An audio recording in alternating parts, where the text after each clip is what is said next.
right, everyone. Welcome to session 3 of Invasion. So we got the crew here. You saw them go through pretty some pretty crazy stuff, crazy poodoo to get here. I'll give a little brief recap. But before I do, want to thank everybody. We reached affiliate. You may have saw the video on that side. So thank everybody for the support on there too. So moving pretty quick on that. Definitely, if you haven't followed the channel yet, drop a follow too. We always appreciate the support. But going into it as well, just a little brief recap of what actually, before we go into that too, some cool Dungeon Jedi Master news. I was actually talking with a couple of the players before we jumped on.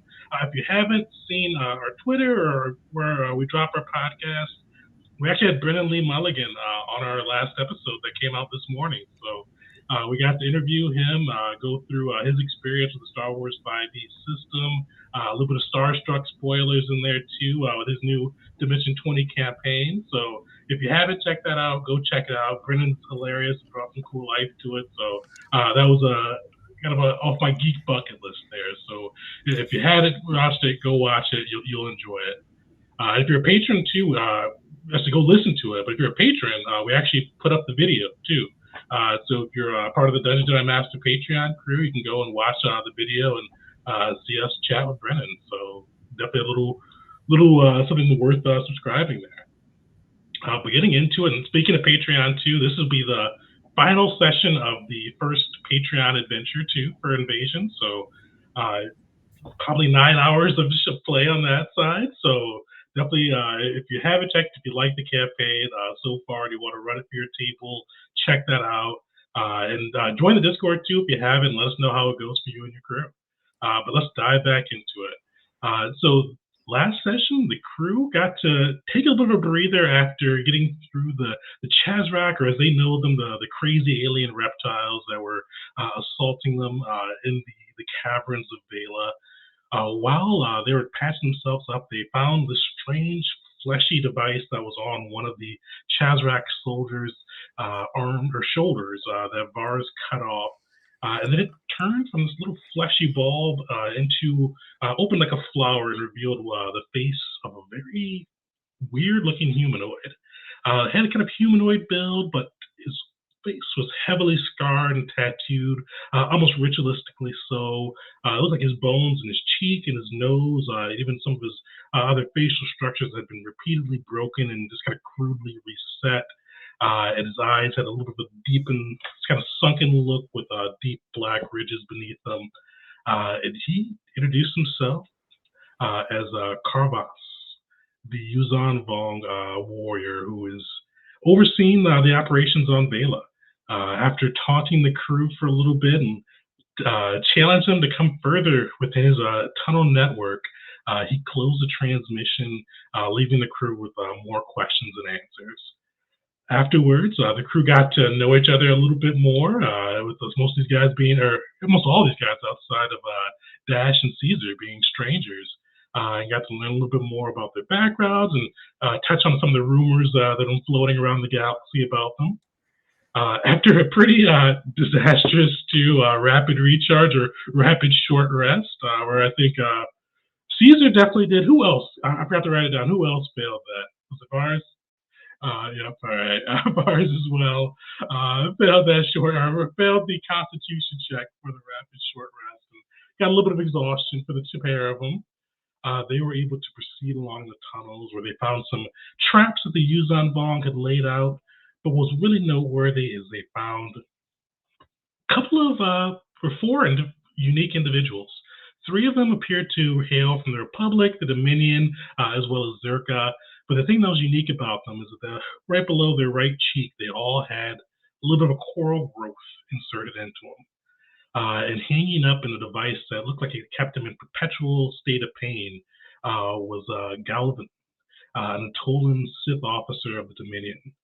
The group was then able to cut him down and rescue Galvin and investigated a little bit more of the growths on these people's cheek. And these people too, like they could barely be called people anymore. They had no sentience left in them.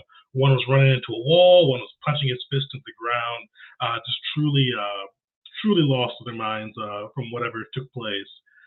but they were able to find that the Koros looked like they were controlling the thralls. As it also found that Galvin had led a troop of Dominion soldiers into these caverns about a week past and met a pretty disastrous fate as his crew was overrun by Chazrak and Car Vas took him captive. Afterwards, the crew, after Caesar kind of dressed him down quite a bit, the crew decided to let him go as long as he took the remaining soldiers, the Republic and Zerka soldiers, and took them to and make sure the Republic soldier was safe and that the Zerka one was given back to the Zerka Corporation. They allowed him to escape with Galvin swearing to come back and level the planet if he was able to. After that, the crew continued to press forward and came across a scene of more of these little thrall-like creatures, where these ones, though, seem to not be in possession of their own faculties, but seem to be able to work as the kind of prohibitor chip intended, and we're under the control of this giant beetle which can manipulate gravity. So the crew was able to fight these guys and come through a pretty narrow victory on that side. With I think Gert getting hit by a pretty bad rock and Caesar almost getting swallowed by one of the black holes. But they came out victorious, and that's actually we'll pick up. You guys are in that cavern. You see the bodies of the thralls laid out around you, as well as the remains of that giant beetle. And you see on the right side of the room a large kind of coral-like structure built into the cavern wall. And the corals like multiple colors, a lot of oranges and greens built in, and you see it blocking you from where you may assume more of these creatures lie.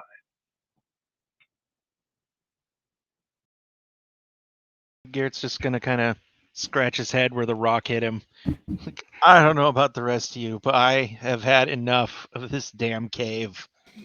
Getting hit by everything in here. Really just bad luck, huh? You think you've had the Yeah, worst you of it? you could call it that. They seem to gravitate towards me, though. Especially that rock. Like, who the hell throws a rock that hard? And why a rock? Like, don't they have weapons? They just throw rocks now? Force seems to not favor you this day. Yeah, that's par for my life, actually. But upward and onward, I guess. I don't know. There's always another pocket to steal from. Speaking of gravitate, I hope we don't run into any of whatever these creatures are. And I kind of like cautiously walk towards one of the giant creature that had been pulling things towards it and everything. And I'm just kind of observing it. But also speaking of bad luck, my charges are a little bit low, so whatever lies ahead, we're gonna wanna be careful. Well, yeah.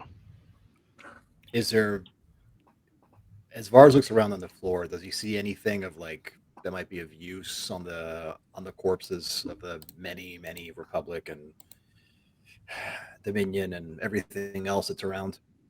Give me an investigation check. Sure.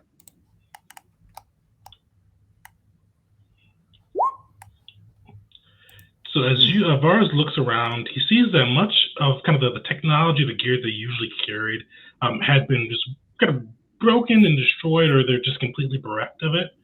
You do kind of find in some of the pockets, as you search through some of the other Republic and Dominion soldiers, it looks like the credits didn't draw that same kind of ire. And you do find 200 credits in the pockets. Well, I guess I'll set that aside, and I'm going to pick up one of the discarded and broken weapons and, flash to the rest of the crew and say, well, this explains why they weren't shooting at us. Everything's broken. Looks like might have been on purpose, too. Technophobia. Oh, for the cause for such creatures. So they like throwing rocks instead of shooting people? Your guess is as good as mine. All natural. They don't seem to be using any form of technology, and if there is any technology, they seem either highly offended by it or based on the reactions, or they immediately destroy it. I mean, considering the Explains pile of the it back there. Yeah.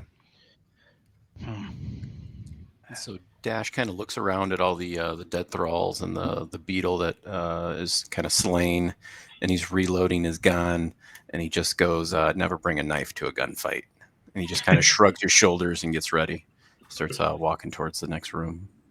Caesar looks very, very slightly offended with his whole bandolier of knives. Well, Yeah, and so he'll look back at like Caesar, and he's like, "Oh, except for you, Commander, of course."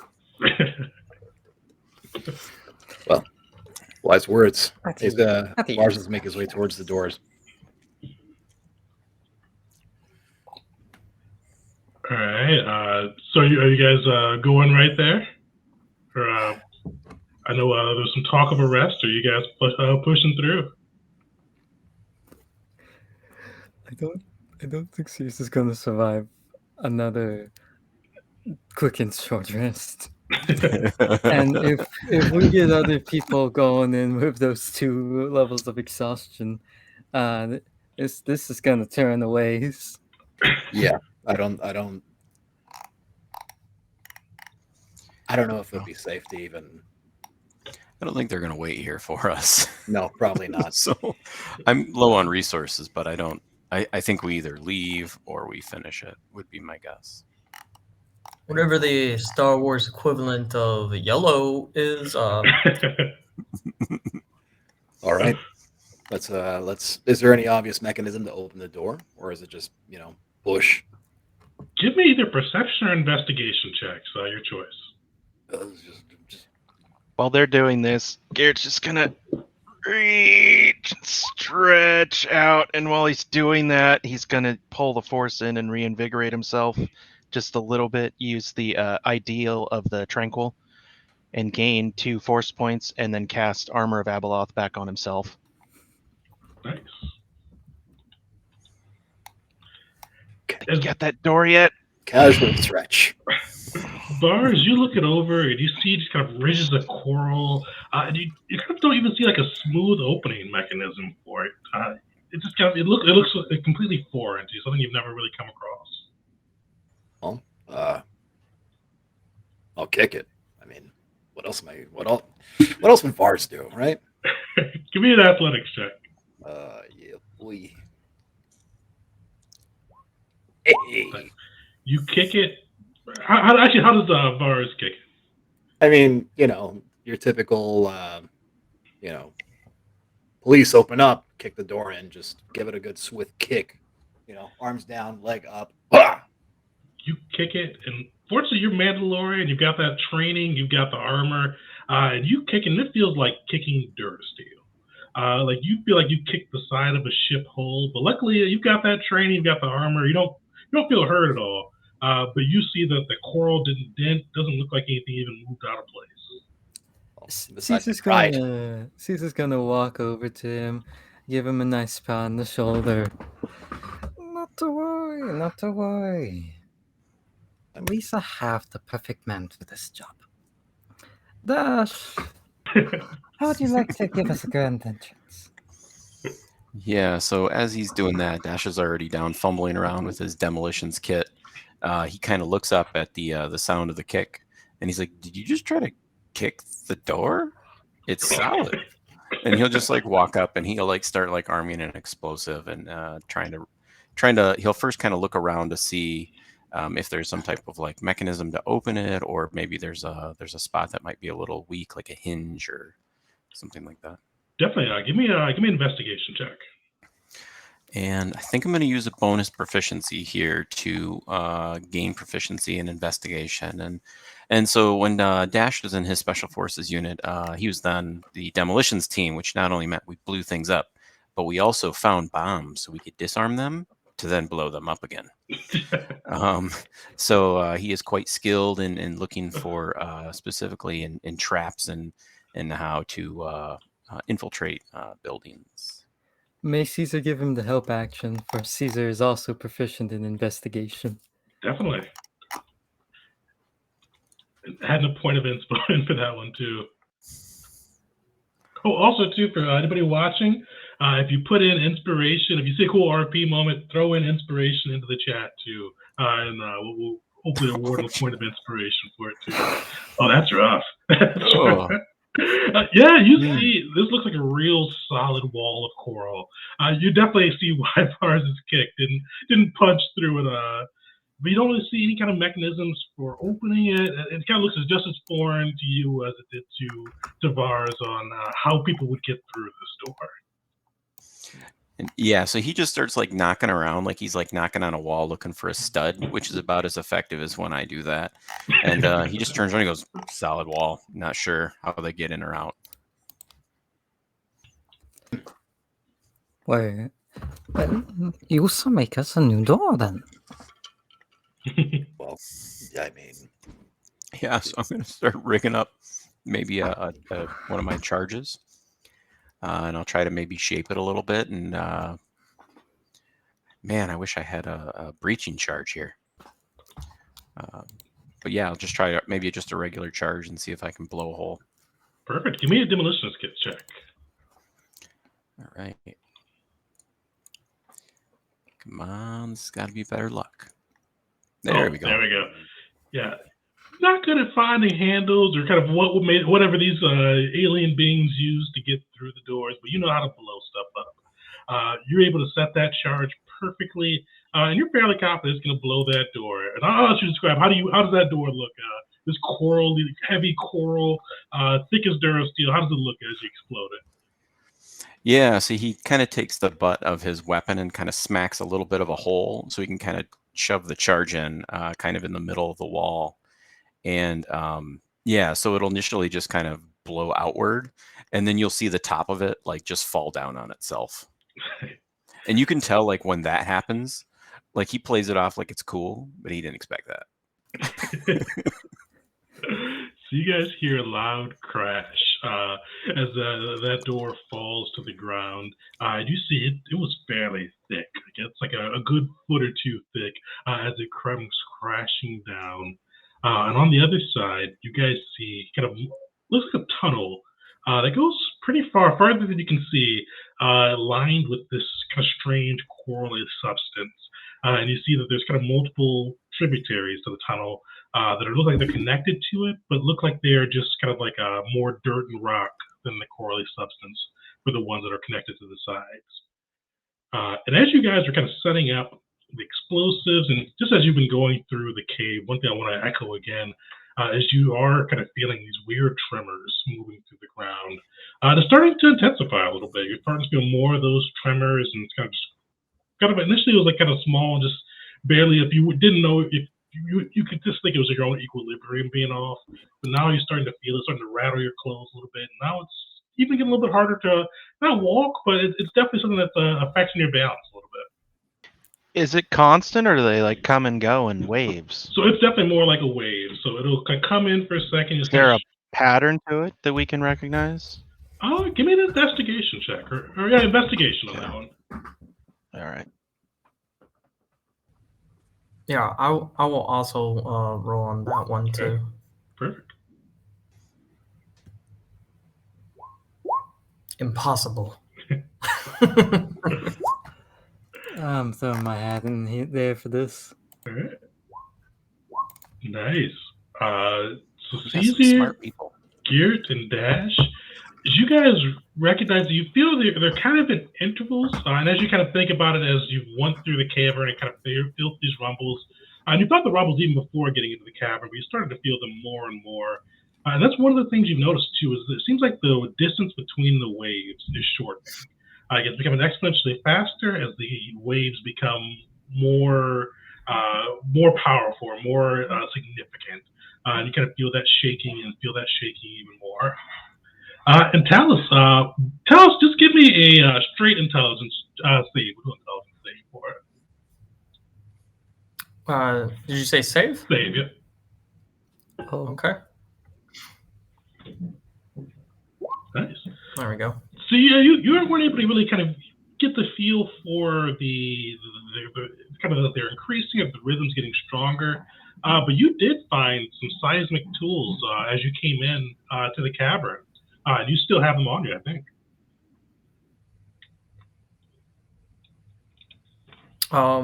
Yeah, so I think that the vibrations will be pretty obvious and everything. I'll be less focused on measuring the wavelength, but rather I am relatively dependent um, with my craft on technology. So I would be interested in what my instruments would definitely say. So I would default to them if I could get any readings from those.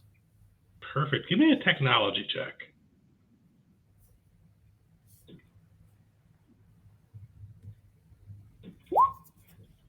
You set them up, and it takes about a minute or so.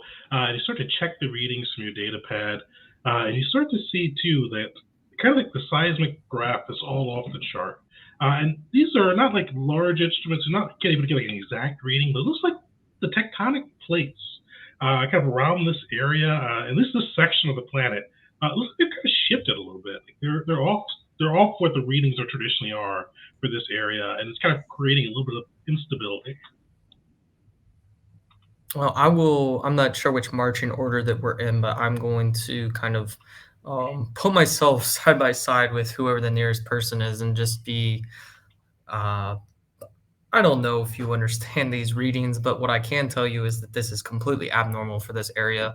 And would I be correct in assuming that this specific area is maybe moderately unstable in a way, and that this kind of activity could, you know, not bode well.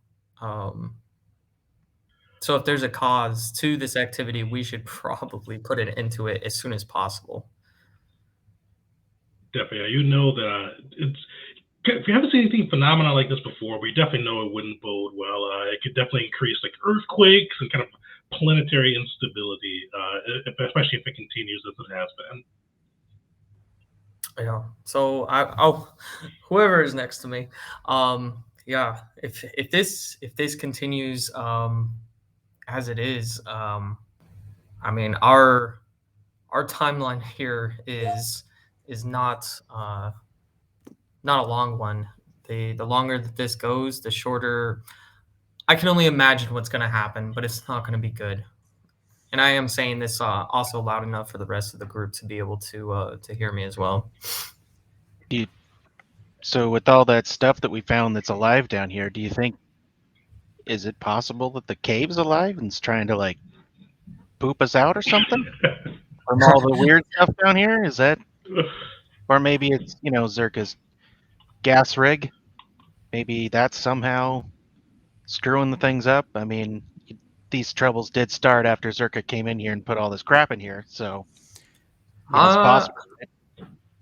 I'm not sure about what trouble necessarily that you're talking about, and I mean these tremors Did you are not see the guys relatively. that were weird, throwing rocks at us and stabbing us with weird knives, like No, that's the glowing alive lights and all that stuff? And that giant beetle thing? now, sir, they are not associated with Zerka, and I have no idea what they are. Well, But I mean, how do we know that they weren't living down here in peace, and then you came and blew their home up, and now they want us out, and that's the reason for we're being violently expelled out of here. Again, how do we not know the mountain's alive and is trying to poop us out? It might just be some natural defense to whatever living creature this thing is. We don't know what the hell it is. Vars is I've gonna certainly never seen it before. Vars is gonna chime in and well, say, "They dragged my people here from the outside. This isn't defensive. I don't know what they're doing, but it's not. It's not in response to us. This is aggression." Dash is just shaking his head, and he's like, "You guys seem like you've never been in a firefight in a gas mining shaft before." He says, "This is when it gets fun." I tend to stay away from giant explosive tunnels. That's just Yeah, this is. I've lived a long would- time because I stay away from giant explosive tunnels. I would agree with that. That is See, even the that's nerd agrees with me. Yeah, I've been in a tunnel that's exploded before, and I'm still here. There we go. Are you though? I've been muted. I mean, You I can mean, tell by that he's like physically, starting yes. to think about it, and he's like, "Am I?" And he like looks around. Existential dread has set in. I mean, no offense, of course. I just, it's been a strange day so far. Not what I woke up expecting to do. well Get kicked the out of a bar, maybe, but kicked out of a cave, that's a new one. the idea of this area being something that might be alive and trying to regurgitate us in some manner. I hadn't considered that, but that would make this an extraordinarily large life form, and we haven't seen anything like that as far as I know on this planet, and I've never heard of anything like that on this planet. And I'm gonna kind of like look around and even gauge the worthiness of such an assessment by by him. Give me another intelligence save. Actually, intelligence save or Intelligence. nature, your choice. Nature or oh, definitely nature. Here we go. Oh, come on. You kind of think about it. You think it's ridiculous at first thought, because these caves have been here for a while. But as you look at it and see all the crazy voodoo you've seen so far today, it's not out of the realm of possibility. You can't scientifically rule it out. Yeah, I can't rule out the possibility. So thank you for contributing to the ongoing analysis. Does that pay anything, or Whatever this I is. no, deal with that I later? I will give credit where credit is due in the event that it comes about. So Right. of course. GEERT. When you're writing out the check, Okay. yeah. Thank you. What? Either way. Oh, sorry. Sorry. Whatever this is, at the end of the day, it won't be alive once we're done. I can get behind that. Dead or alive, I'm sure that I can test it and figure out more about it. I would assume so. You are quite the medical professional. Yeah, medical is was always the goal, but the focus for me in at least recent years and more currently has been more actually what's currently happening right now. This is all very exhilarating, and I will admit it's testing my composure as compared to the norm of how I am. I'm very anxious right now, and who knows what's at the end of this tunnel. And I kind of like just wearily look forward into the never-ending tunnel that we're walking through. You are doing well. And whatever's at the end of this, we shall face, or at least for the time being, together. So long as one of us doesn't drop dead from another plant popping out of the wall. Here's to hoping. Perfect. Well, I will do my best to keep each of you on your feet as long as I possibly can. Well, appreciate it, Doc. Let's get going. All right. Adding another inspiration for your kind of the crew interaction there. I like that. You guys are topped off too. So you've got 5 out of 5 inspiration. And you may need it too. So let's see how this goes. Oh, for them, death save. He hinted subtly. You don't have to chuckle after saying that. Oh, God. Sweet. So you guys, actually, what is marching order? I should ask. Vars is likely the eagerest to get going, so put him Yeah, square I'd be at the next to front. Vars, so just a little behind him and kind of shadowing off to his left. Yeah, Geared will bring up the rear or closer to the back, Perfect. kind of Caesar's hobbling gonna- along. Caesar's gonna be sticking with wherever names are hard. Dallas is. Right. So you guys proceed down this corridor, and it goes probably for about a quarter of a mile as you guys go through with kind of that corally exterior with multiple tributary tunnels off of it. As you guys look down the tributary tunnels, you don't really see anything. There's no creatures lurking behind them or nothing that you've seen so far, but you do see numerous footprints with those they're kind of matching those same footprints as the lizards you come across in your fight with the Bong emissaries so far. But so far, no living creatures, nothing out of the normal outside of those luminescent plants they've got staged at like strategic points of the tunnel to provide kind of clarity of vision on that side. But as you guys get approach, Bars, give me a perception check that you take a point. Oh, solid. You're focused. You're laser focused right now. You're hoping to find your people. You take a look and you see there's kind of an area ahead. It looks like there's not as much light coming through, and you see kind of a cavern or like a little drop or chasm within this kind of corally type tunnel.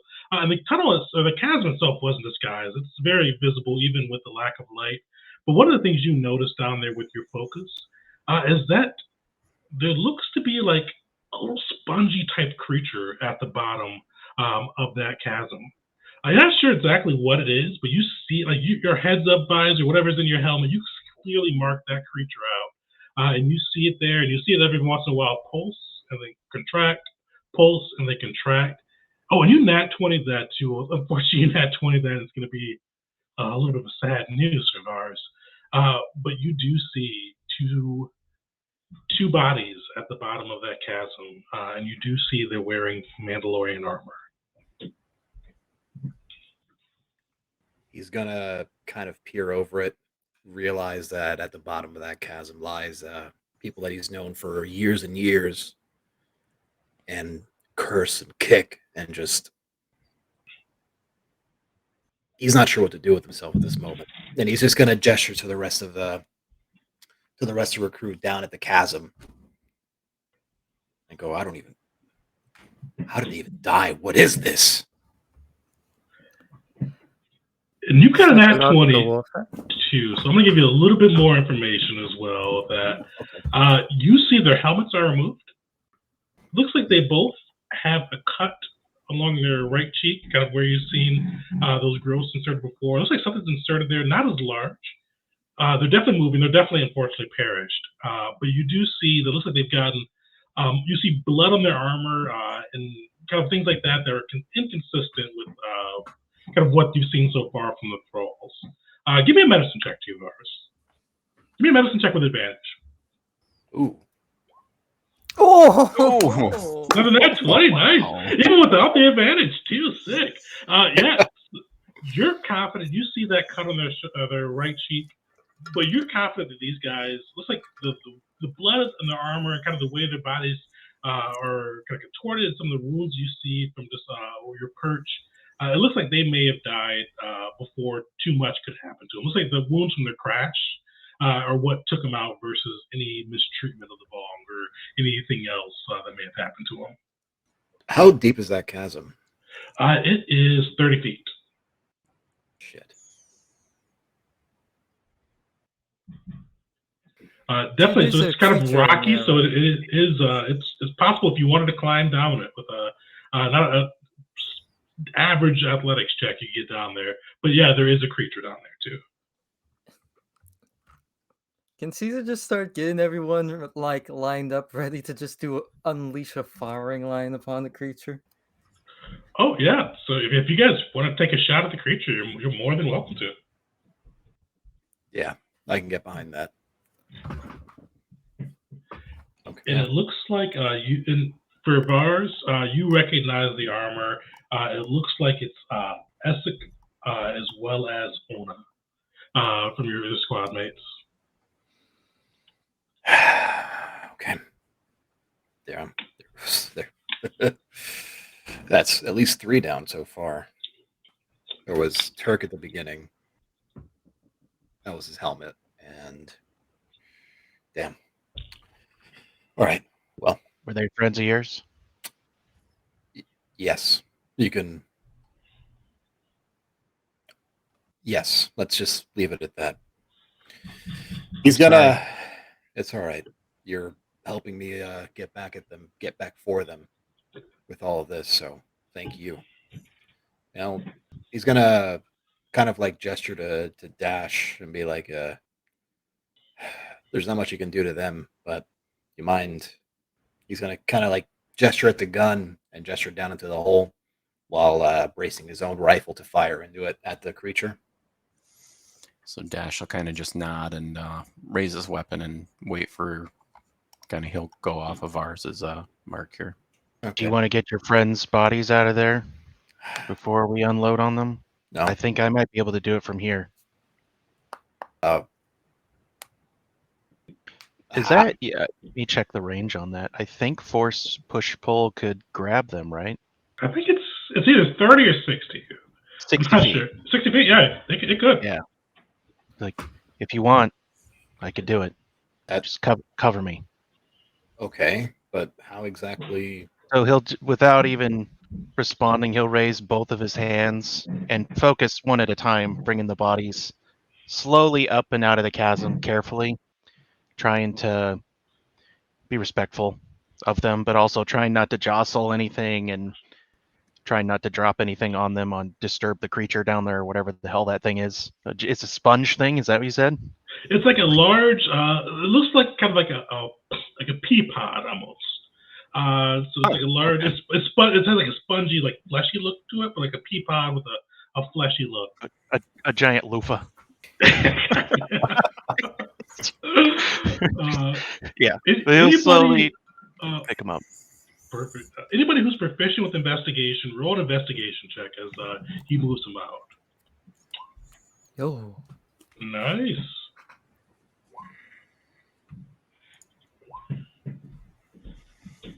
Caesar, you notice as he lifts them out, and Garrett is able to bring those out without any difficulty, but you notice as one of the bodies kind of crosses through the path of that like little spongy pea pod like creature, you see it dip down for a second, and Garrett, you feel like something almost pull against you for just a second, but you feel it release as you're able to pull those creatures, or not pull the 2 Mandalorian bodies up out of the cavern. I think that thing just tried to grab me. Uh, Do you see that weird gourd looking thing down there? Yeah. Misa did. This is quite disturbing. Quite disturbing. Well, Mr. Zerka, I'm sorry you don't like my theory, but I think that giant mountain trying to push us out of it, let's call it a cave, starting to look a little. I mean, I'm no scientist, but I mean, look at what the hell is this thing? I've never seen this before. You got some sort of weird science going down here? This is nothing that I know of, if it is what you're saying. And Talus is gonna activate his what's it called, holo recorder again, and just kind of take note of it and make sure that he can review it later, because I don't know if he noticed the insinuation that we want to attack this creature, but he's definitely recording it for later use to review. As Caesar is getting the line set up here, the firing line, now that the bodies are out of there, he's gonna like as he's raising his heavy pistol, he's gonna half turn to Dallas. Dallas, do you select mushrooms? Fungi? I mean, yes. You are knowledgeable with a mycelium web, or mycelium colony, as some say. Oh, maybe. A massive collection of roots that are all connected to one super being, we will call it. I believe this is what we have here. You may want to back away from the line if you are not going to contribute, though. Don't want to get caught in the crossfire. I can. I have a way of contributing. I can help. So be it. All right. On user's mark. Are there any rocks laying around? Oh my god. Like decent sized hand sized rock. there, Just want there, one. there are. It's a rocky cavern. You see kind of around. There are None. kind of like a little. Pick up one globe rock of and just kind of huff it in my hand. Like, see how these bastards like it. Time to see what all the fuss is about. I'm waiting to throw that rock. All right. All Well, right. if everyone's ready, 3, 2, 1. Pew, pew, pew. Everybody give me an attack. Nice. All right. What's the attack roll for throwing a rock? Let's do your just do like a dex or you're not so roll a dexterity check without your proficiency. There Okay. you go. All right. Or did that add? Well, it adds Oh, your without- jack of all trades, which counts, I think. Oh, Or not jack of all oh. trades. Led by the force. Led by the force. Yeah. All right, you guys obliterate this thing, but everybody. Actually, I'll just give it to you guys. You guys see these bolts flying through. Caesar's bolt comes through and just clips the pea pod right through the center. You see Vars's bolt coming in, but you see something like a brief distortion pop up right in front of the pod, and you see that bolt disappear. But as that happens, Caesar's bolt hits, Dash's bolt hits, Garrett's rock collides, Dallas's spectrum ray hits it, and it just incinerates this pod, just leaving dust and kind of grime left behind. God, look at these rocks. I'm gonna grab like 2 or 3 more rocks. Oh my I god. think maybe those things were onto something. This is, Well, that's just stupid. you never know when I'm gonna need them. Better to have a rock and not need it than to need a rock and not have it. Very true. Big brain moves. Did that thing also create some sort of distortion too? Yeah. Yeah, that's Yeah. I saw it I on saw my that. sites. Crift is spine, not I your cool. thought that might have been the alcohol withdrawal, but No, I saw that. not just you. Now that that thing has been disposed of and the corpses of his comrades are closer, he's going to take a better look at him and see if he can determine a bit more of what led to their demise. Definitely. And you've already got that medicine check. So you take a look and you see that they've got that cut in their cheek and you do see a bit of coral implanted there, but it doesn't look like it's taken hold. It looks like it kind of was implanted and then it looks like it's dying as well. But you do see that it looks like just look at that medicine check, you see some internal bleeding, broken bones. You even see that one of them, a piece of the ship kind of went through their armor when the crash took place. You see that they were just not in a good state, and looks like they probably. You see some post bruising too, post death bruising. It looks like you probably guessed that they were implanted before or after leaving the ship sometime, were brought through the tunnel, but then just perished and thrown down the cavern. Well, he is going to make sure that their eyes are closed, put their bodies in as much as a kind of like a crossed arms sort of position, like a respectful one, and be like, "I'm not surprised that you both fought to the end." He's gonna look at the rest of the crew and say, "I had no idea I was as lucky as I was landing how I did. Honestly, the concussion that I have is I'm probably the luckiest out of the 5 or 6 of us." And well, there's nothing else to do here, I think. I hope I'm not coming across as disrespectful to your friends here, but do they have anything we might be able to use? I know these guys seem intent on smashing stuff, but maybe there's a chance they didn't know what it was they had and they No. didn't think to smash it. No, of course. And I'm sure that they'd want us to use it against whoever did this to them or whatever did this to them. So with that, you'll start checking their compartments on their armor, see if there's anything you can find that's even remotely usable. Perfect. Give me an investigation check, and you know them with advantage too. Thank goodness, because man, oh man. Oh, there we go. Yeah. There we go. Oh boy. All right. You take a look at them.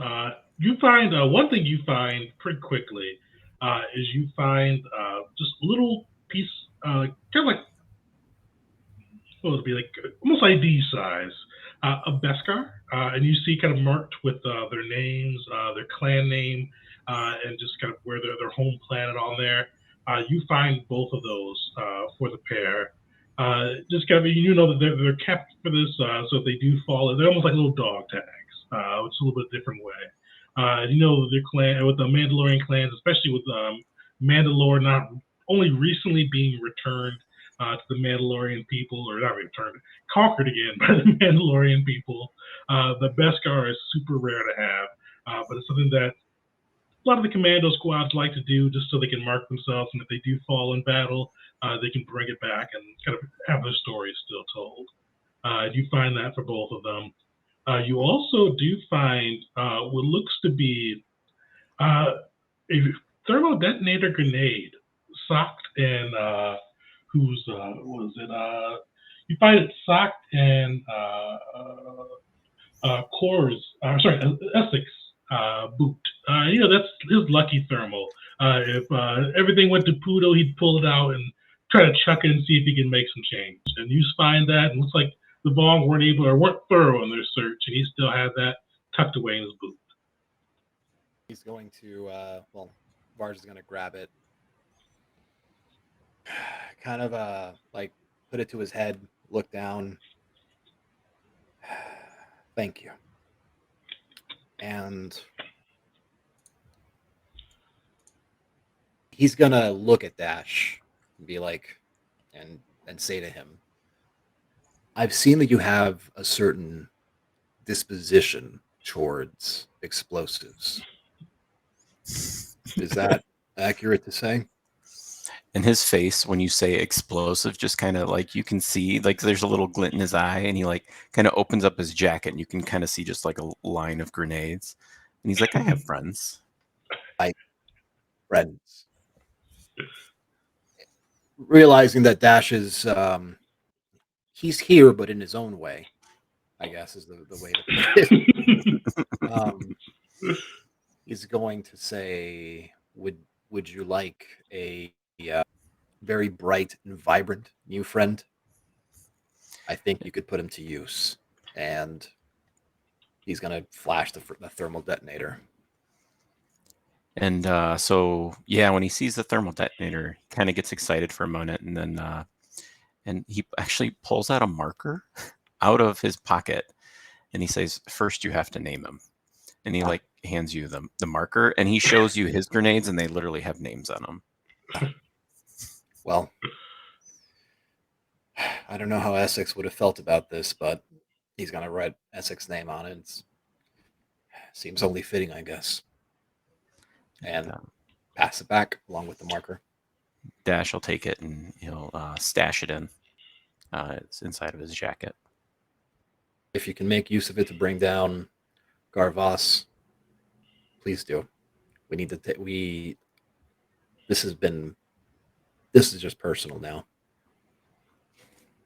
Just nods. Okay. Well, further in we go. Perfect. As you guys proceed again, you're able to, without the interference of the Dovin base, so you're able to easily cross the chasm and make your way to the other end. And as you guys go through, you start to feel those tremors intensify, like getting more and more regular, more and more intense, until you feel one significant one that just almost feels like a miniature earthquake. Luckily, you see the York coral or the coral around the tunnel holds pretty steady, but you see dust falling and is shifting. And you hear crashes from some of those tributary tunnels as like the world shakes. And you start to feel it subside a bit, but now there's just a low end rumbling as you guys continue to make your way through. But eventually, you guys are able to proceed, and you see another door like the one you came across before. But this one, as you approach it, versus being to blow your way in, you see it open. And within, you see a room. And Vars, you see two Mandalorians kind of strung up on the walls with their helmets off and coral implants on their cheek. Before you can focus on that, you hear before you can focus on that, you see in the middle of the room another large, spongy, pea pod-like creature hovering in the air. But the other one you saw was about the size of kind of like a football, actually a little bit bigger than a football. This one is the size, it's about 10 feet across and 10 feet wide. It's a big one that's floating in midair. And you see it thumping or kind of pulsing. And as you feel the pulses, you see a tremor take place kind of around you. And as you guys see this, you hear kind of through, and as you see on the other side too, there's another York coral door. And you see, or kind of hear through it, it's open as well. You hear the guttural tone. Yes, War Master, it will be done. Surprisingly in basic as well. And you see as he says that, Car Vas walks through the door, and you see flanked by two thralls, as well as another one of those lizard people. He comes through. He is clad in this almost ebony black armor that looks to be almost alive itself. It looks like almost like something that a crab would wear. It's sheen, and you see it almost breathing at times. Wrapped around his arm as well, you see a black snake-looking thing. You see its head occasionally moving as he steps in. And you see him kind of eye you guys and go. And you see him press a finger up against his ear. Anybody who's proficient in either perception or nature, give me a roll.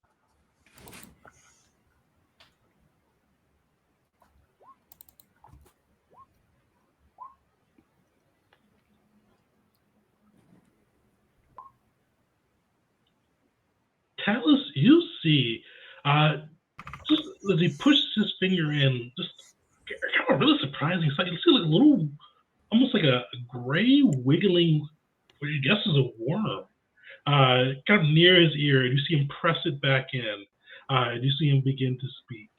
And he goes, "You made it far today.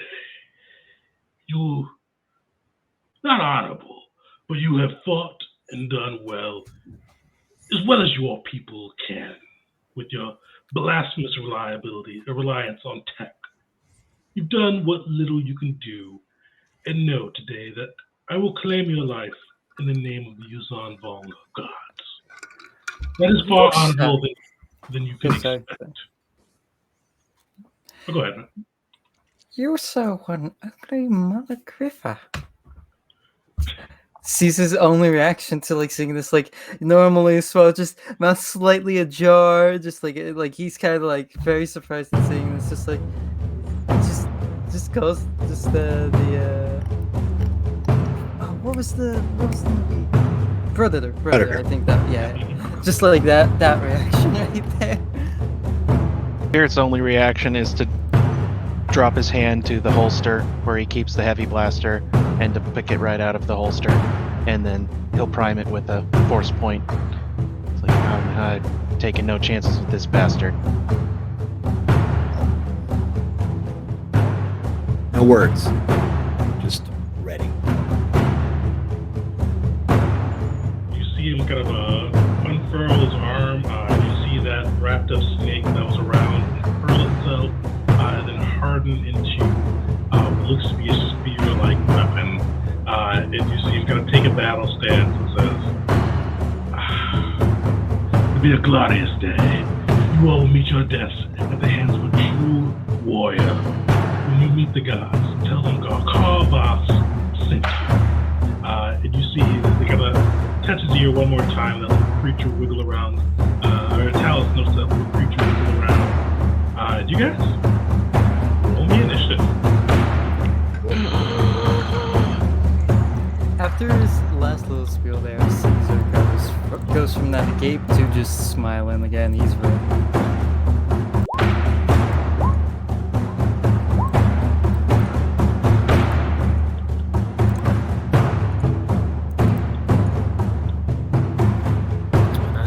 I just want to throw this out there. I think with our inspiration, I don't know if it is before or after DM, but we can add more initiative. You can, yeah. If that was something that somebody wanted to do. Wait, what do we do? Reminds me, does anyone want to do a tactical initiative? Oh wow! Tactical initiative plus inspiration. Yeah. What was our? Tactical initiative would still use the lowest roll, though, just before you use the inspiration on it.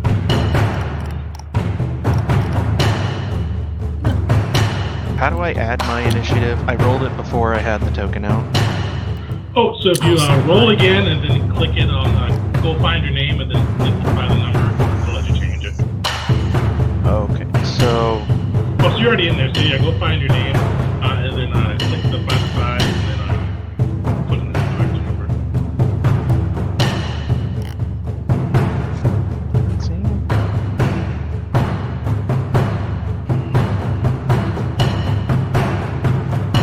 Yeah, you should be like see, you're like 3 up from the bottom, or 4 up from the bottom.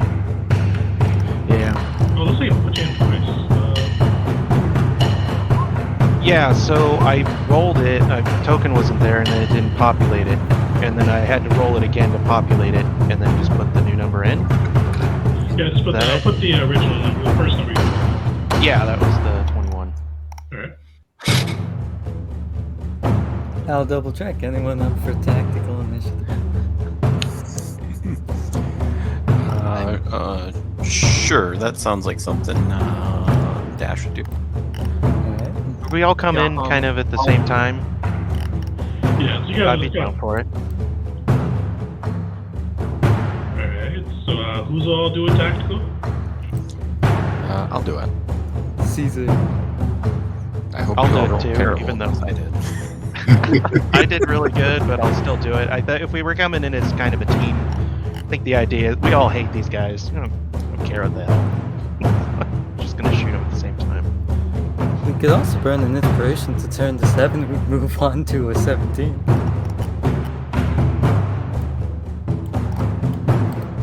Yeah, I'd I'm do the down to inspiration join. on I'm down to join the tactical initiative. Yeah, sure. So, I guess I can just burn an inspiration and turn mine into a 17. Is that how that works? Yep, exactly. Wait, so are we all just jumping on this tactical initiative? We're all going on the same turn! I mean, I hate to be the only one not doing it at this point. Does it add? It only adds 10 for For the inspiration. reroll. Or give you Oh, okay. I thought it it's was. 10 to you, yeah. For initiative, it's not a reroll, it just gives you a plus 10. So that would put us Oh. all at 13? Or it should be 17, right? No, Caesar's no, was Caesar got 13. So Oh, 13, yeah, yeah, 13. 13, yeah. It's better than 7. I mean, Wait, no, Dash got 7 and then inspiration was used at 17, if I remember properly. Yeah, but you rolled a 13. Good, 13. yeah. So it if goes you want on, to do tactical, we could goes on on you. lowest. Mhm. Alright. So, no, he rolled a 13, though. Dash rolled 7, right?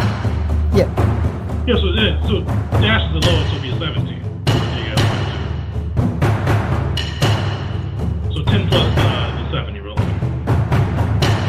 everyone gets plus 10 inspiration? No, it would just be the low. So you guys are doing tactical initiative, so you wanted to bump up to the lowest one, which was dash. But then doesn't the next lowest be our Okay, thing? I see what you're saying. Oh, you're right with the next level. Yeah. Oh, well, so you guys do the 17. All right. Not gonna argue with that.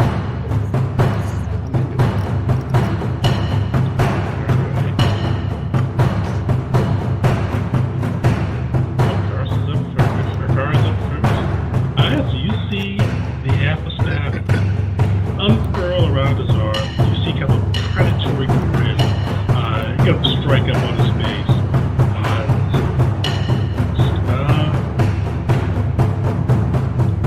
He's going after you, Dash. So you see him move over. You see him reach inside his armor folds. You see a large bug emerge with his hand. He's going to whip that at you with his bonus action. Give me a dexterity saving throw, Dash.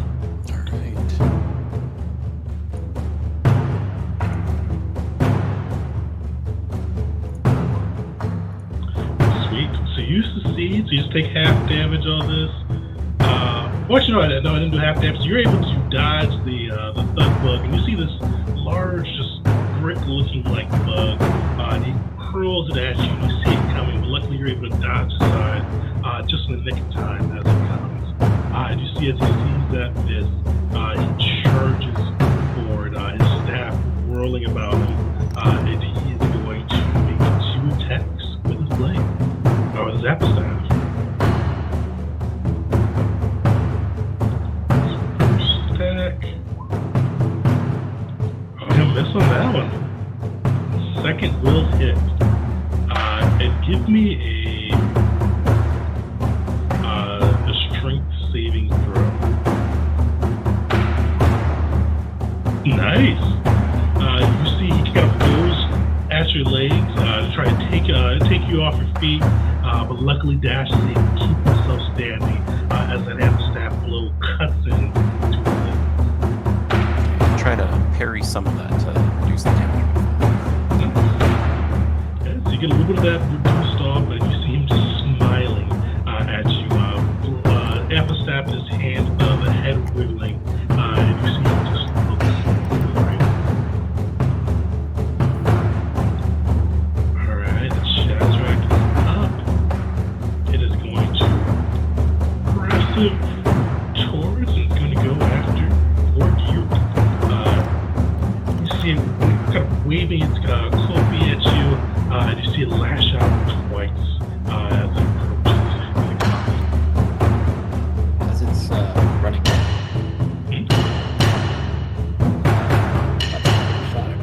Perfect. Snapshot, yeah. Yeah.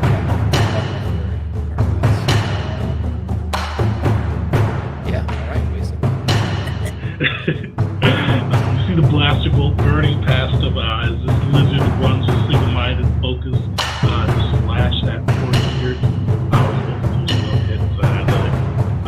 So the first one will take psychic damage for the Armor of Avalon. Oh, nice. Alright. How much is that again? 5 points. Alright. You see his nose start to bleed as he connects with you on that first hit. He does 4 points. 4 on the first, and then 9 on the second. Cool. Well, I still have it up because he only got 4 of the 5 points, so he takes another 5 points of psychic damage for that second one too. Blood just gonna start to pool out of his nose as the force attacks poor Chazrak as he makes his blows.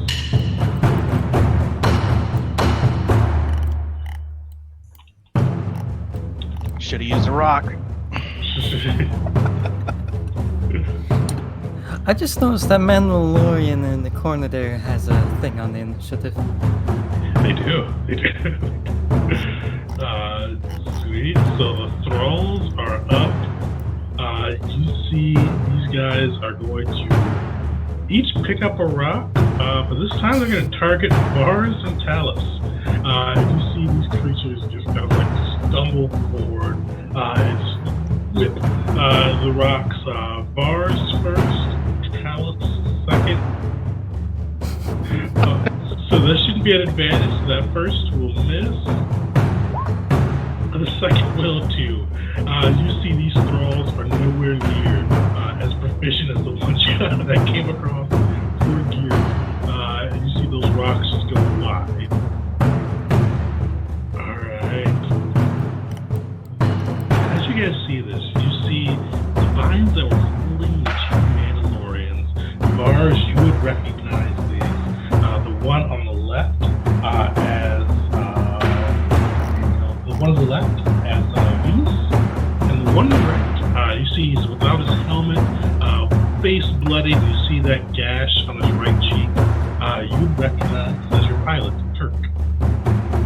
And you see them shamble down from their mounts, and you see them both dash in, same reckless abandon as you see from the other creatures.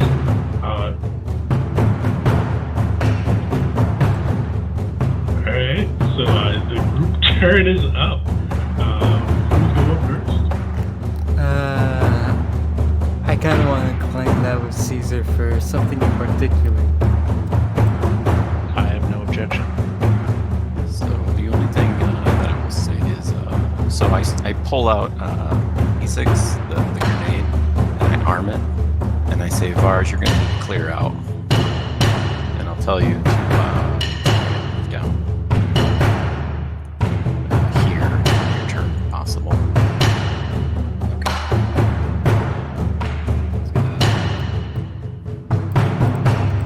Go rush past Caesar.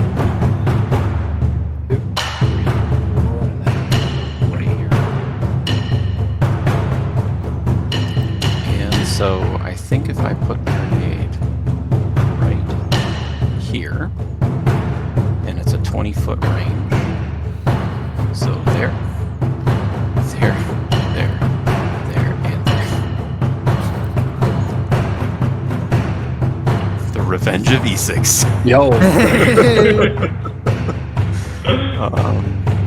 So, did I get both the Mandalorians or just one?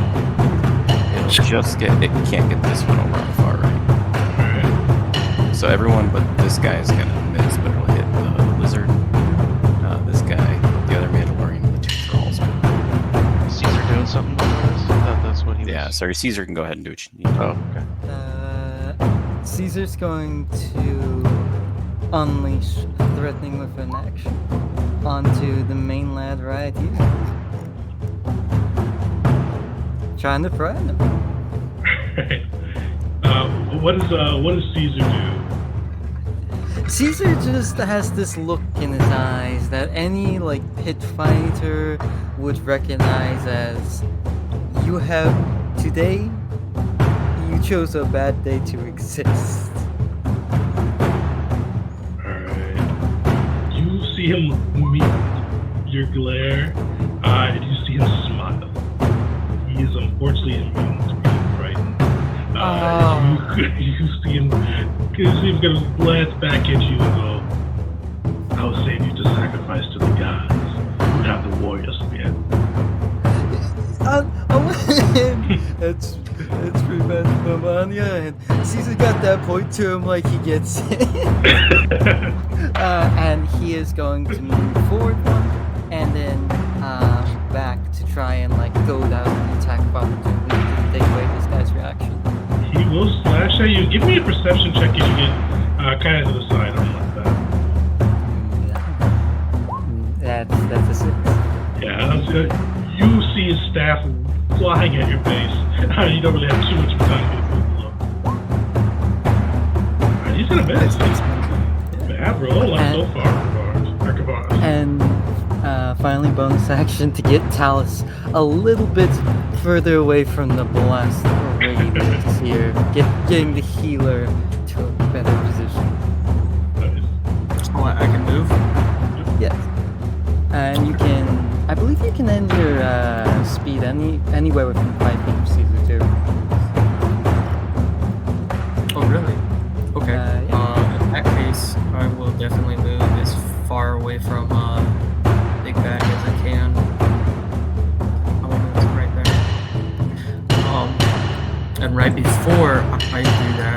like to bonus action give a potent aptitude.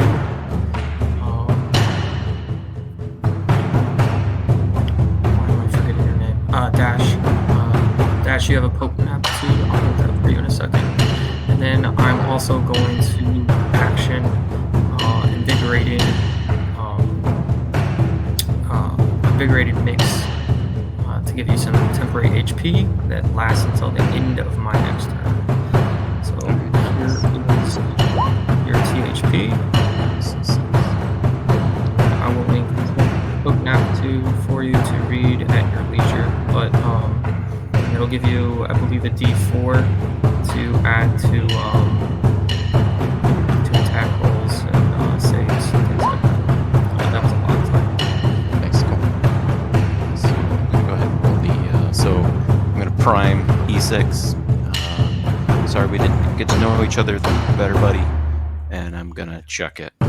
So it'll be 2d6 followed by 2d10, I believe.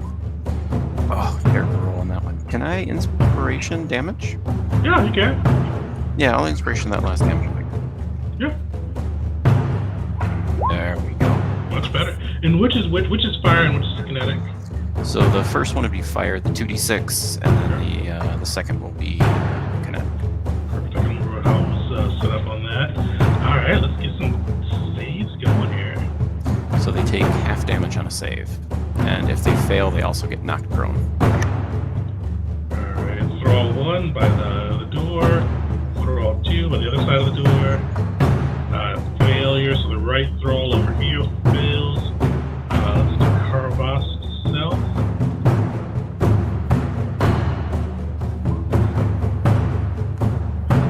Car Vas will succeed. Let's do the form manslaughter throw.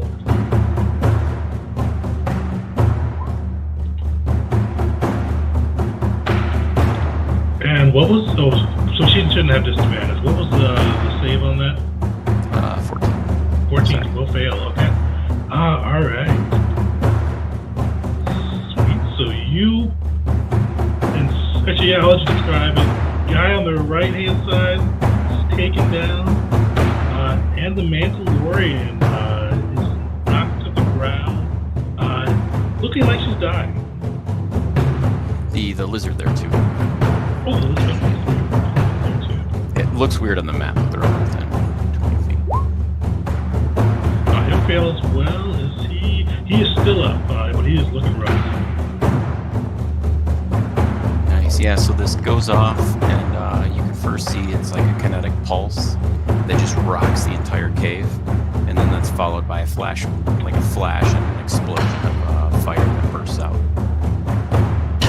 And it just, you can almost feel the cave like shake a little bit from this explosion that engulfs. Even as he throws it, it goes off. He kind of startled. Ooh, that was a good one.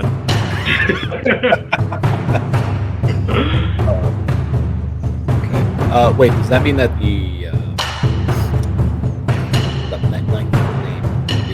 lizard right in front of me, is that still on its feet? Oh yeah, it's on the Chazrak is on it's prone on the ground. All right. Does them being prone, that gives me advantage on alien attack? It does. Okay, so I will. So you don't get disadvantage for being in melee for range, do you? That's correct. With that, you'd have advantage on the range attack if you have to. Yeah, I'll see that. Weird. It's does that? Yes. Works. All right. Point blank on the ground next to me. Nice.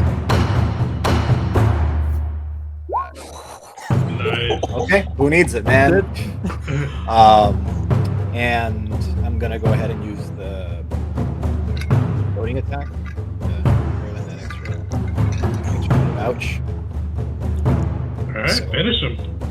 So just as he's on the ground, he's like being rocked by the blast. As we see he's like, kind of starting to get back up, he's gonna put it right to its head and just pull the trigger. Watch it just collapse on the ground, lifeless. you'll give it a kick. Measure. Alright, is there anything else Mars can do?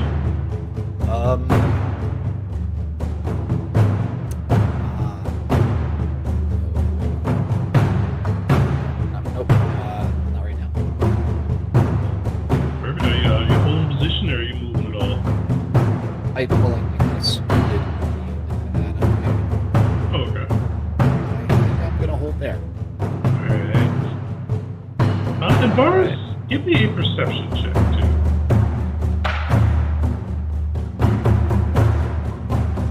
15 for me. Nice. You see, kind of your Mandalorian friends. You see the one that's bleeding out. You also see the pilot's Turk as well.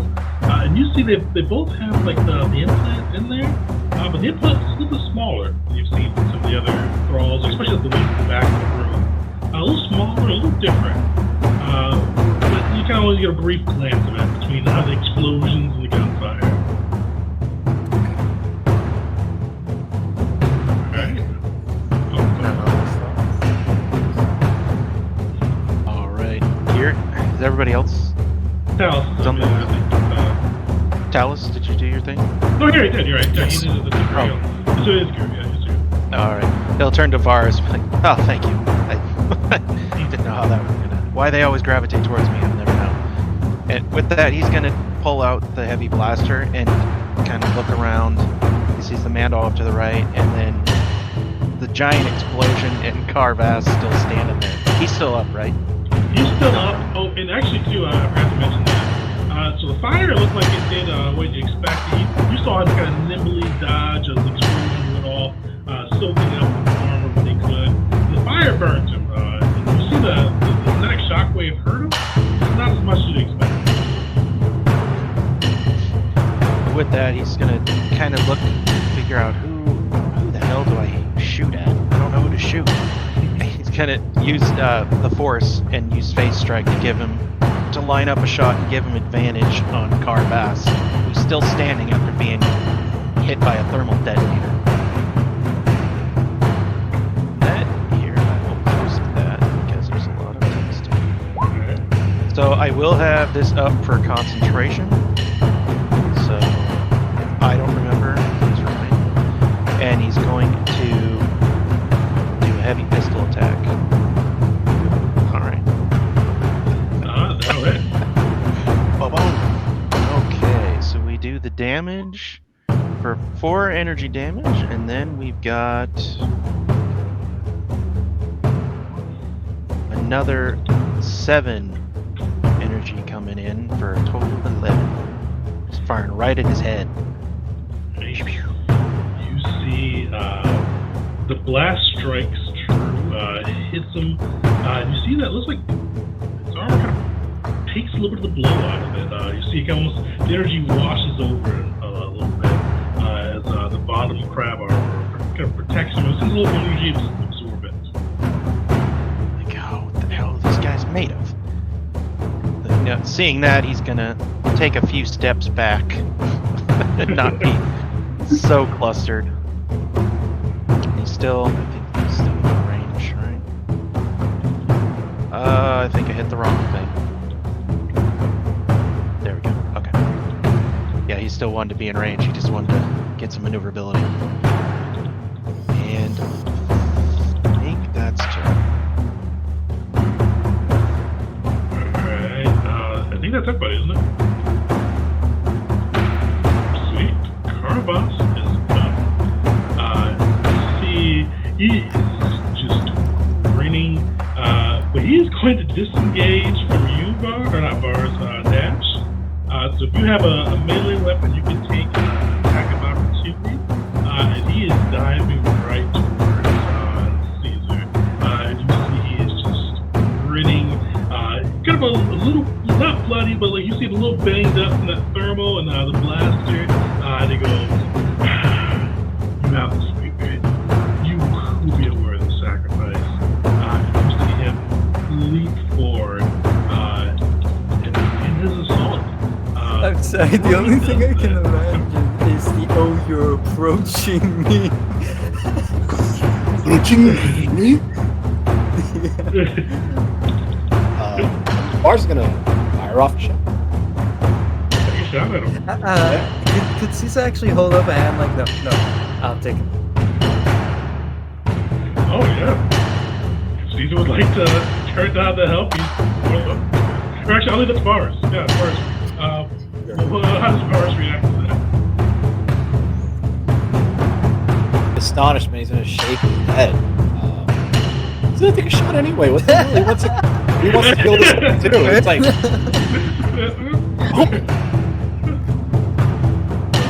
yeah.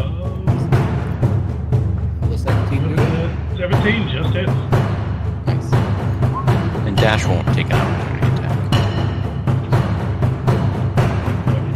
Similar, you see kind of some of the energy abated by his armor. You see him get into range. And you see as he reaches towards you, Caesar, roll. What is up there? You see him kind of reach into his pocket yet again, but rather than pulling out what looks to be a little bug, you see him kind of bring out this jellyfish-looking thing, jellyfish kind of appearance, and make me a, where did that block go? There it is. I'm not sure which one it is. Dexterity saving throw. Hey! No! Oh, that's Wait. gonna be rough. Defiant. Nice. Alright. Thank you. Sweet. You see, as he throws it out, this jellyfish-looking creature kind of go hurling towards you. And it looks like it would kind of grab you up or kind of wrap you up if it wasn't for. Well, actually, what does Dash do as he gets that Defiant going? So as I see him disengage and running up to Caesar, I just get kind of a smirk. I'm like, you can't touch the commander. Just like giving him a little bit of bravado as he's running up to him. Caesar, you're able to dodge this jellyfish-like creature, but you do see it kind of just gets to the ground next to you, and it kind of still is slurping as you move around. And you see Car grab his apple staff, and he's going to make 2 attacks against He hit me once, I'm screwed. Let's see. Miss. He's rolling terrible. There That we go. hit. You see him kind of like whip that first one up, but you kind of saw that telegraph blow and easily dodged the side of it. The second one though kind of gets back to form. It slashes upward hard. That is dead on exactly all the HP I had. Oh, You see him cut into you, and you see he looks down and shakes his face, and he goes, "Pathetic. I expected more from you than spirit." Dash in the background goes, me too. Chandler is dead. One thrall is up. He's gonna go. He's gonna move forward a little bit. He's gonna try to throw a rock at Dash. See if he can move the thrall and the rock. Oh, looks like he can. Looks like he can. So you see that first rock went wide. The second time he picks it up, this thrall, this blank, Freud-like expression, lasers in on you, Dash, and he whips that rock at your head for 9. Oh, not 9. The 8 on the maximum, so that's 14. 14 kinetic damage. This just went my bad mark, so this. Yeah. So yeah, I was like turning and watching as Caesar fell, and then I just got smacked in the head with the rock. Why are there rocks? They're one of the most deadly things. Alright. You guys see burned and singed Mandalorian breathing, kind of still bleeding out, still awake. And another Mandalorian kind of awkwardly marches on, almost as if he's in conflict with himself as he goes towards Yurt. And he is going to try to just punch you with his Beskar armor.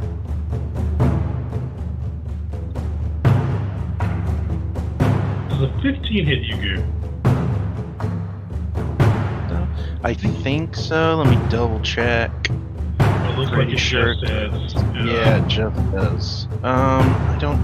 It's just a punch, right? Just a punch. I don't know why I rolled a crit for it. Yeah, so it would just be that 8 damage for the punch. I'm going to use my reaction to let me link it. I think it's called. There it is. Greater Energy Shield. Sorry. That'll keep you up. Nice. Yeah, because I did not have 8 health. So just kind of look around. Go, oh, thank God. This are gonna hurt. Sam, you see that fist impact against the shield? It's gonna fall.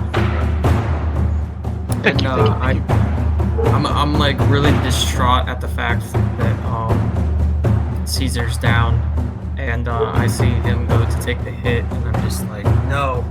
And you know, invisible shield kind of envelops you as that hit comes in, but then you also hear my pack kind of go. So it's looking dark, guys. Remind me how the voting system works with this right Oh here. yeah, I almost forgot about that. Roll me a Constitution. DC. Oh, you're good. So let me pull it up real quick because it goes up by 5 each time you fall. So the first one's DC 10, but if you fall again, it's DC 15. It's got a soul. Caesar, give me a death saving throw. Just one failure, but just group turn. You guys are now up. Does anyone have anything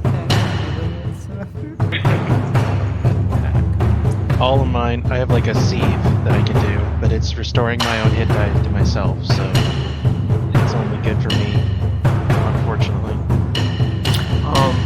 Yeah. So Talus will quickly kneel down to Caesar and use his last mid pack to heal Caesar and get him back up.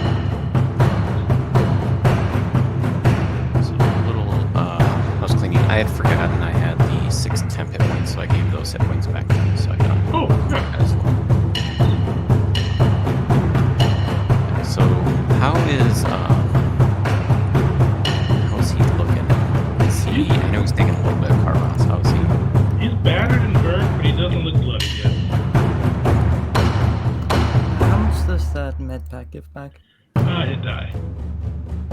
Oh, just the hit die? It should be Nice. Solid. Yeah. So Caesar's back up, right? No, he's back up. But fortunately, with the group initiative, you had to use the death save. So fortunately, you're back up, but without your action this round. Yeah, Caesar will give a very appreciative look to Talus, like, I gotta get you a drink, I gotta get you like some new scalpels later, and then like wearily but still very determinedly look up to Vars. Lisa did not hear better. He kind of gives you a somewhat a nod. It's a mixture of a nod of condescension and a little bit of respect. Sweet. So that's Talus, Caesar, Dash, Vars, Gear. You're up. So I'm gonna look at the guy who just threw the rock. I'm just gonna point at him and be like, "I'm coming for you next. Knock it off with those." And then I'm gonna take a shot at Car Vas with my Chinka. So that's a dex save. I don't know why it says strength, but DC 15 dex save, where he takes 18 damage. You'll fail. Okay, so you see the armor, the blaster's kind of splattering against his armor. You do see he's starting to. He's not bloodied yet, but he's definitely getting bullets. Alright. Yes, you can do dash. Nope, that'll be my turn. Alright. Gear and Vars, you're up. friend off me here. He might be able to do something if you do. And then just while he's saying that, looking around the room, is there any sort of ledge that would be out of melee range, like up on the wall, that I could wall run up to? Oh yeah, give me a perception check. Okay. You know how deep of a cavern we're in here. So you do. Oh, I don't know why that's on advantage. Sorry. Oh, no worries. You do see one that you could wall run up to. Unfortunately, it's over here on the other side. Of course it is. But okay. Well, there goes that plan. I'll look at bars. Like, what do you want to do? Just kind of wait. Take a step back. He's going to line up a shot. He's struggling with Patriot over here. And he's going to attack, but with that proficiency, so consider these -2 to get 2 shots off. The first one. Yeah. And then... He tends to roll 9 a lot. And 8, yeah, right? It's a feast or famine. We do have inspiration. We've got 3. You've got 3 left, yeah. I can update that. You have 3 left. You won't hurt it.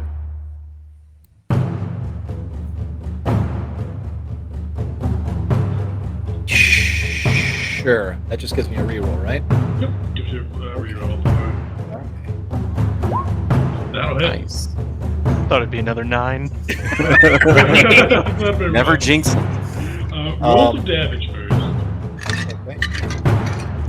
He's trying to, again, he's not perfect. He's trying to get that damn pistol off his cheek. Possibly. He goes, actually, you know what? No, not a headshot. That's crazy. I don't want to kill him. Yeah, so just trying to disable him. Oh, nice. So you're using the stun function? Yes. Didn't Alright. So yes. Yeah, that's the nice thing with Star Wars 5e is that the blasters do have stun. So rather than your little rings, little circles going on the gun. So that hits him. You see him stagger on his feet, sway. It looks like he is barely on his feet. And you do have one more shot. Fire another one.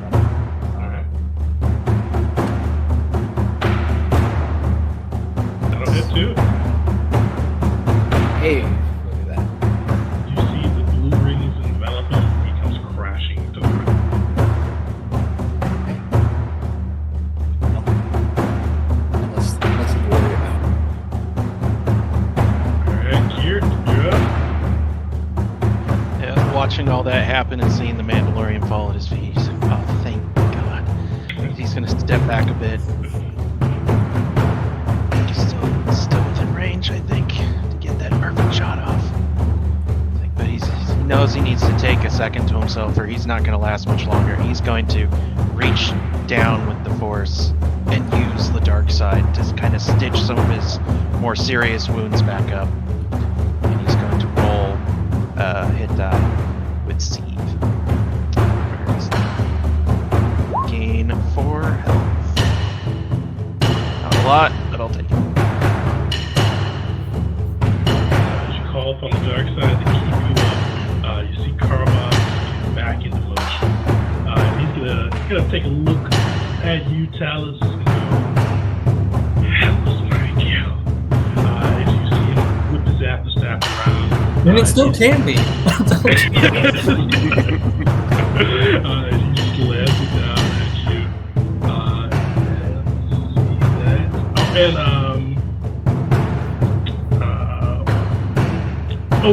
Caesar, give me another dexterity saving throw. Yeah! Nice, alright. You see that jelly tries to grab you while you're on the ground? When you roll or what? Sure, you would easily get out of his way. So 2 slashes at Talus. 1 misses. Just like the first connects, you see him lift up with the blade and come a little more thrown into you. And he's going to use his bonus action. And as you see that blade coming up, you see it kind of desolidifies a little bit. You see the head of a snake kind of wrap around and take a bite finally. Give me a Constitution saving throw. Please. Alright.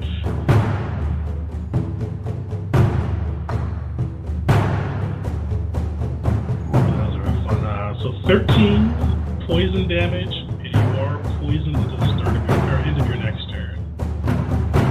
Okay. Alright. That's it for him. The one thrall is still up. He's gonna pick up another rock and single-handedly throw it at 4-dash yet again. Luckily no crit there, but that will hit for 7 kinetic damage. As you see him hurl that rock. You see he's got his groove now, and he's just chucking like a little batting cage.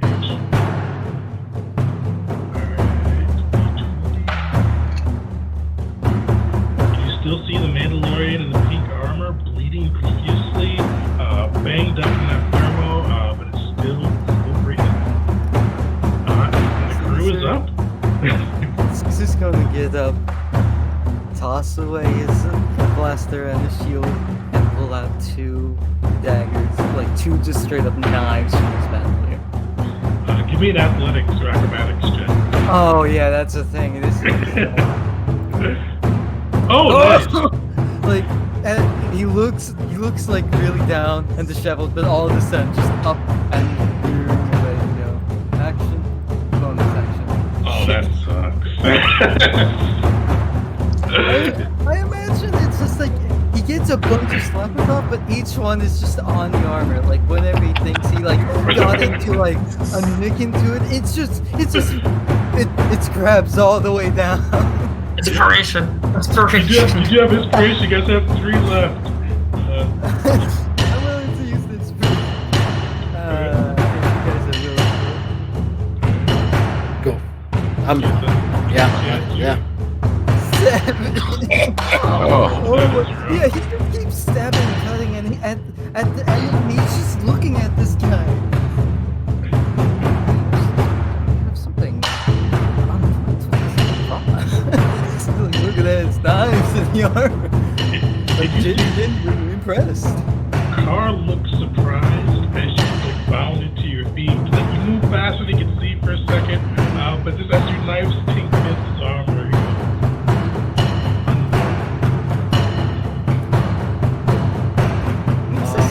As your armor beats. Where do you get that from? That room.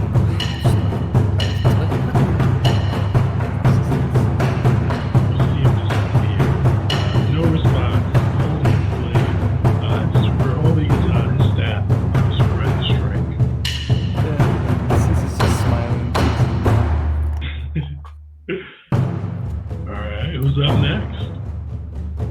Talos is looking absolutely horrible, and this is the first hits that he's taken the entire campaign, by the way. It's actually the first hit he's ever taken in his life.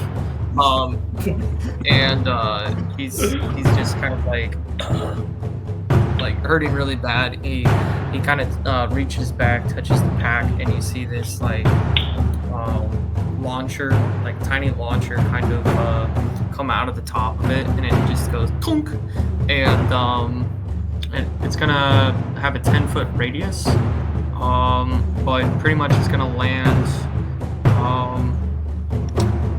right on Car Vas. It's got a smart dispersal system, but everybody except Gert is going to get some temporary HP until the end of my next turn, if that even exists. Everybody is gonna get 8 THP. You just doubled my HP, thank you. First it goes through, gives you some much needed vigor. So Dash is gonna turn around at the thrall and just be like, I told you to stop throwing the stupid rock. And I'm just gonna try to light him up with the chain gun. So I'm gonna make a dex save. This is like the super throw. So he still take half? No, he doesn't take half. He does take my dex, so he'll take 4 damage. Alright. Oh! That is still enough. He took that thermal detonator damage. Finish him. So he's just like moving like the Matrix, and I'm just like lighting him up as he's bouncing through the room, and he like falls and hits his head on Undone by his own weapon. That's some delicious poetic justice. Alright. Your Car Vas, Is that Mando over there prone still? Oh, she's dying. Oh, she dead? Oh yeah, the thermal detonator took her out. Oh, okay. I thought she was just prone, just laying over there having a good time. Yeah, she's over there dying. She's just over there dying. Oh, she's dying. Oh, I thought she was just dead. Oh, okay. Well, I mean, I don't want to ruin her fun, so I'll just let her keep doing what she's doing. Vars, did you want to do something in particular, or do you care? Well, seeing that she's kind of dying into that thrall's area here, it's going to try to kind of sneak around, not make it too far. And he gets a comfortable distance away. He's going to try to shoot Mr. Car Vas again with his heavy pistol. Alright, Just a regular shot this time. that'll hit. 24. Alright. 7 damage there. And then going to I think it only lasts until my turn if I do deflection, right? I think so. Deflection, I think, to the first hit that goes after you. Start of the next turn, okay. Well, seeing as how much this guy hates us, and the fact that it could be, I'm going to spend a force point and give myself a +3 to my AC for the next thing that comes at my way. Nice. Okay, Yeah. I'm gonna make 2 snapshot attacks.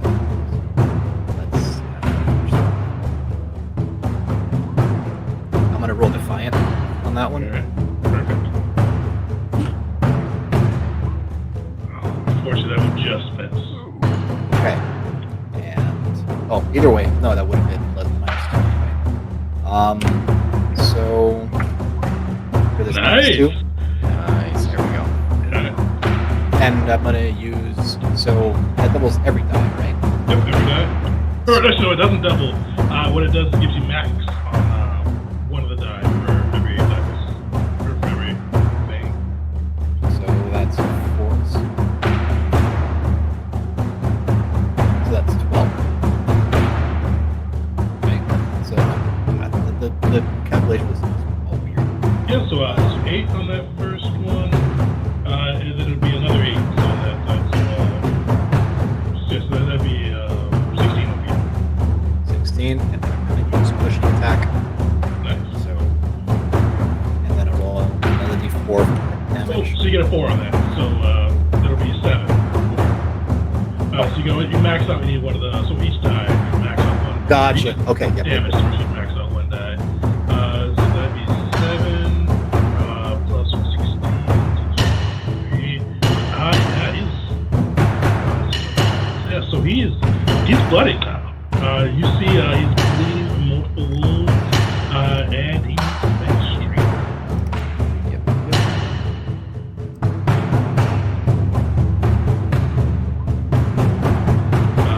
You see he's bleeding, still smiling. You've been on numerous battlefields, come across many different species, even some of those who have the bloodlust. But you've never seen somebody bleeding so profusely from so many different wounds, still look like they're having the time of their life. Joy is too much. All right. Alright, he is up. He's gonna mix it up this time. Dash, give me a dexterity saving throw.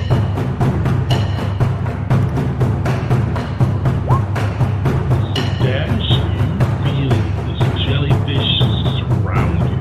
Got slithers on the ground,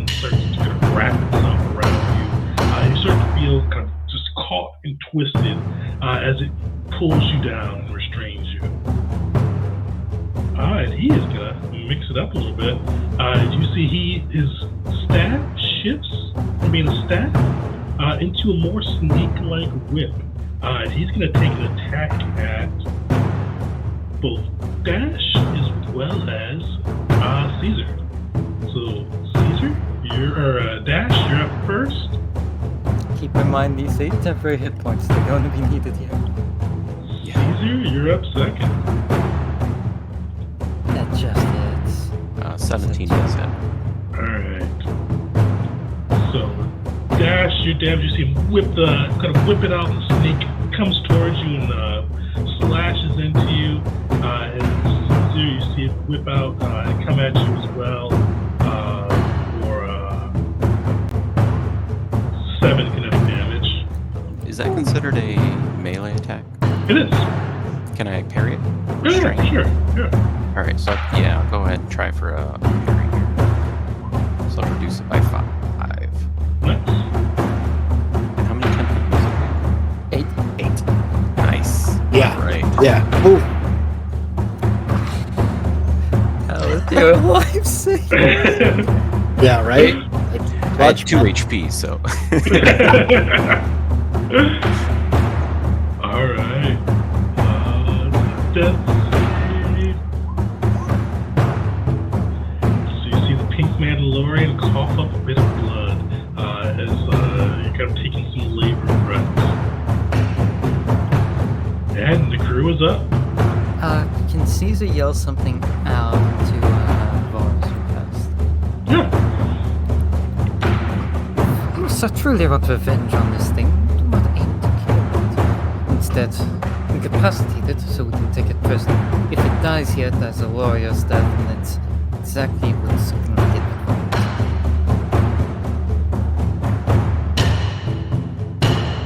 That's a lot of things.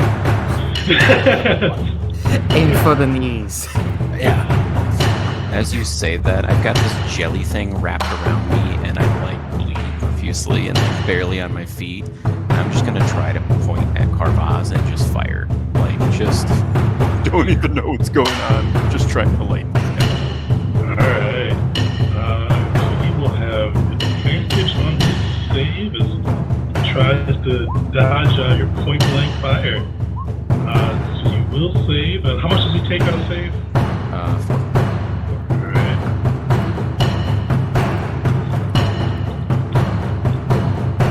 You see the blaster fire riddling into him. He's able to keep his feet, but he's looking like he still has the time of his life. He is slowing down there. What's the rest of the crew doing?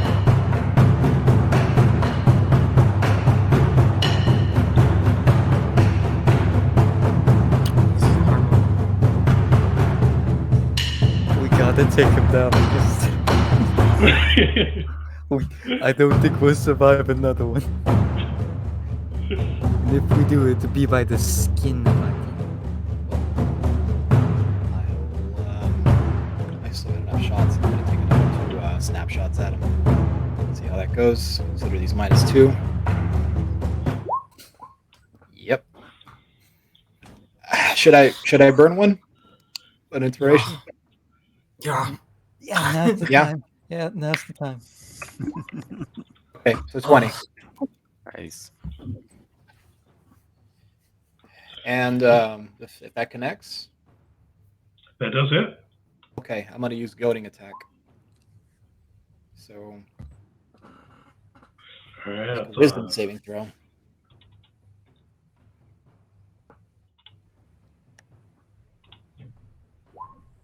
He should not have advantage on that, so 12, he'll fail. All right. Alright.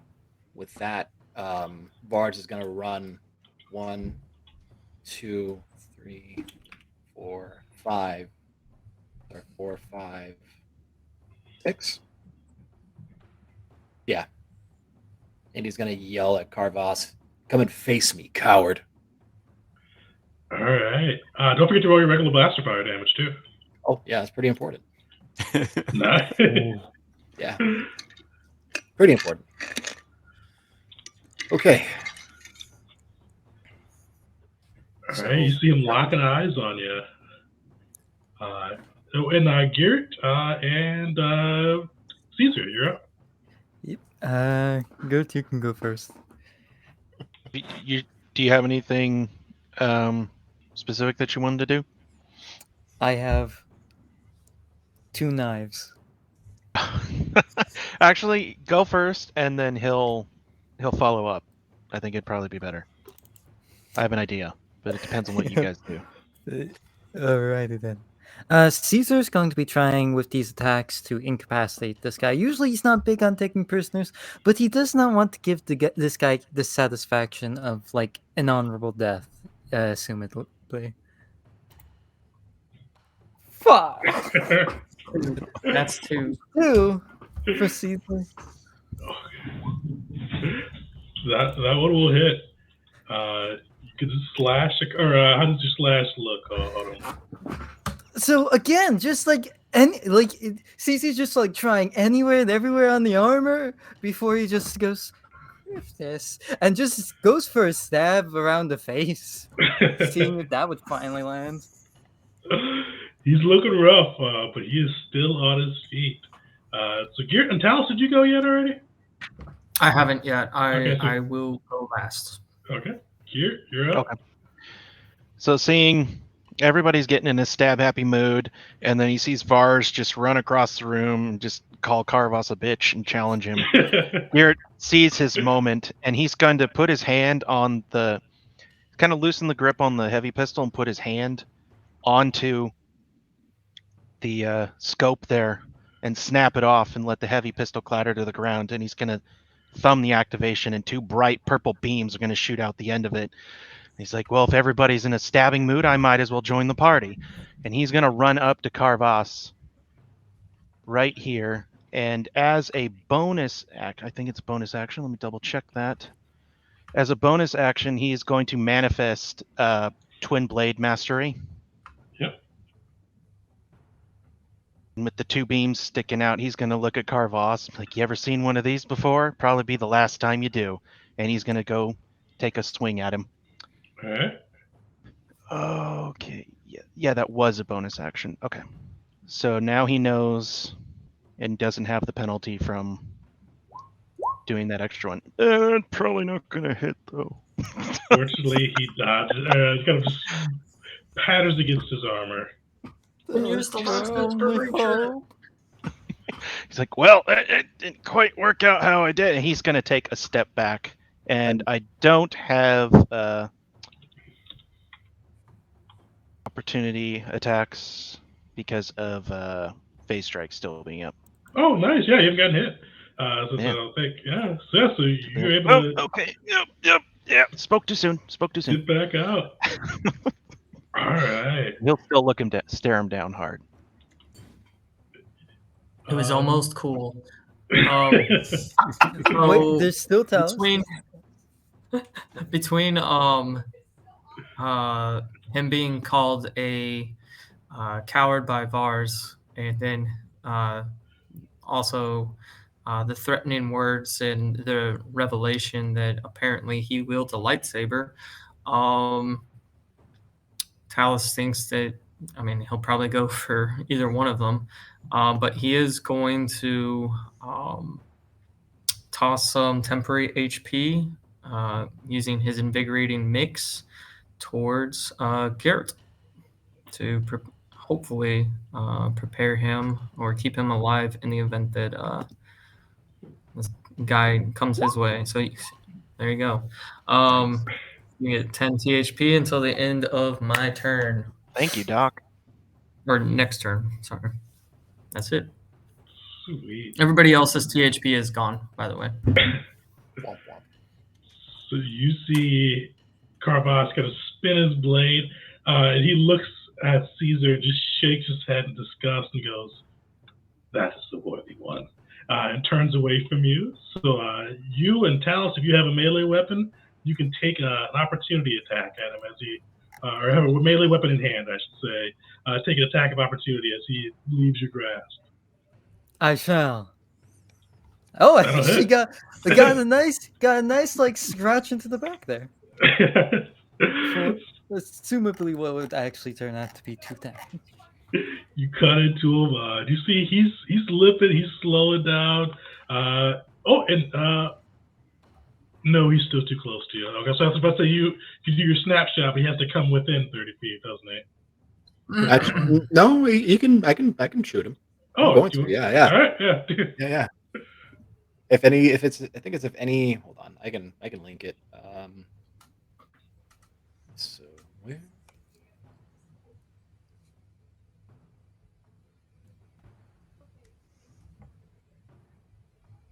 Somewhere in there. There it is.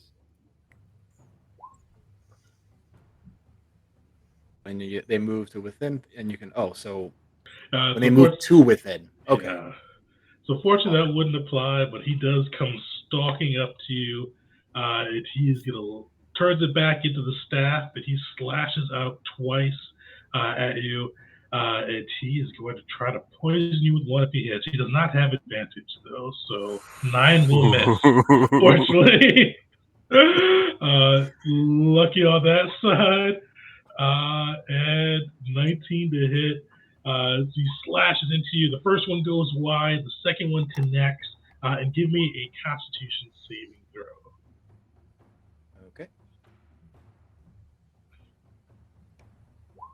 Nice. So you take no damage on a failure, but you do take that 12 kinetic as he kind of slashes that staff across your armor. All right. Oh boy. Is there anything with the jellyfish? So you are restrained still. So you Okay. see the jellyfish just kind of surrounding you, but it's not doing any damage or anything like that. Okay. You see the Mandalorian cough up another bit of blood, and the crew's up. So he's just gonna throw one of his knives at the lad here. All right. That'll hit. The back is actually a good place to aim with these things. And with his bonus action with the knife, he's going to come up to finally noticing Dash is like engulfed by this jellyfish. Just like it completely, like since the lad's away from him now, he can see it. He's gonna just start running over and bonus action just try and cut away the jellyfish. All right, now give me a vibro dagger attack. It's so rubbery. This thing does have an AC. Let me look it up real quick. If I did miss, that's 1 damage. 1 damage. Unfortunately, that will miss. You gotta. He's just trying. This knife he's using right here might be a little bit too dull.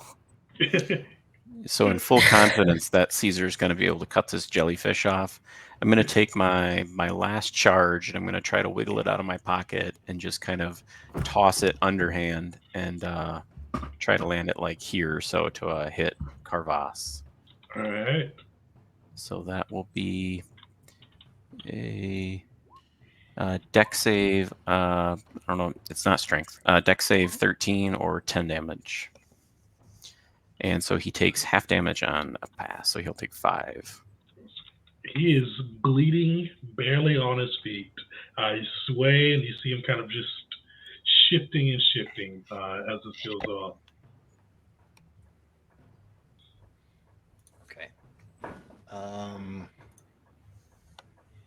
With Car Vas, do we look at, or not Car Vas, but Vars? Do we look at each other and do the nod, like we're gonna Winter Soldier and Captain America this Iron Man? So Can we go at the same time? Like, can we just light into this dude? Yeah, sure. Good. Won't change the dice rolls or anything, but yeah, you definitely got to go right at the same Yeah, time. I'd be like narratively. Yeah, I sure. want to. Garrett's gonna. Once we both give that nod, he's gonna do a subtle twist of the saber, and you'll see that the ends kind of start pulsing a little. Like they always give off that corona, that glow that goes around him, and at this time it seems like it looks a little more unstable and a lot larger, and he activates the bright saber mod, which turns the damage to fire instead of energy. Nice. For the round. Did we see the fire hurt him more than the kinetic? Yeah.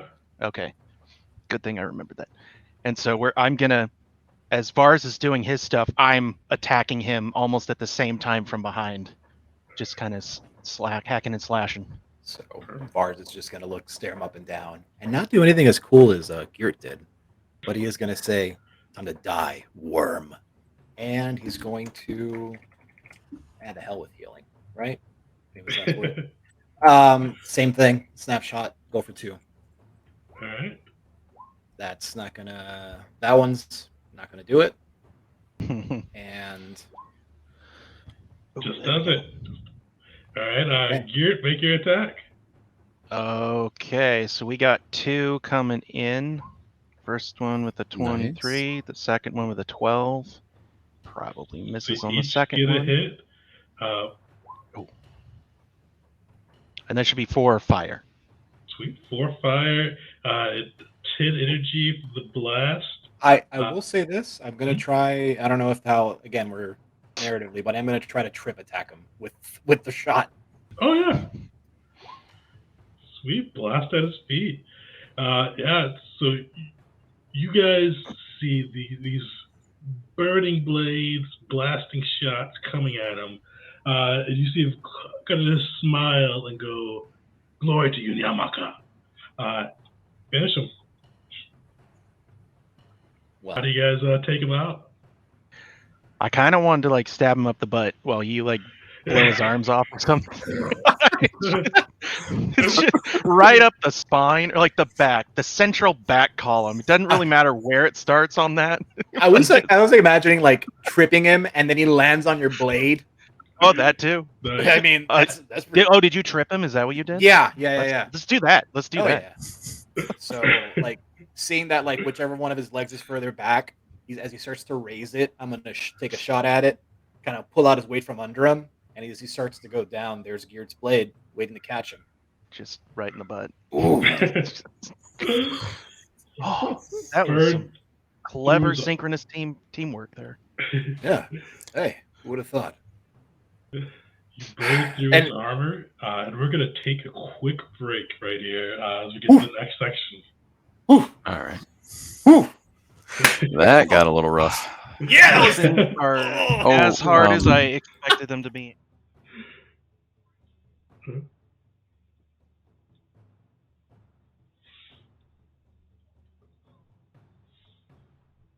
Yeah, I just don't want to forget that. Oh yeah, we'll get that when we get back. I want to run to the bathroom real quick.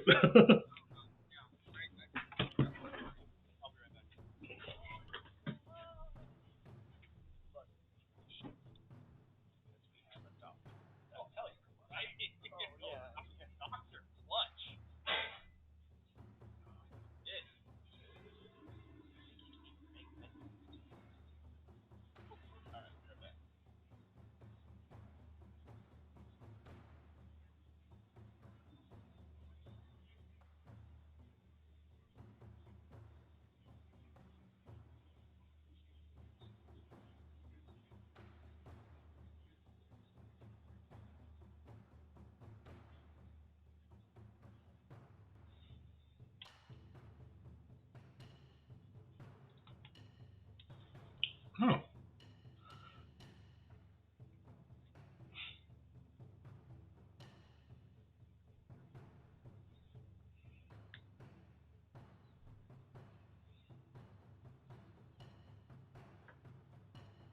I haven't come across those before.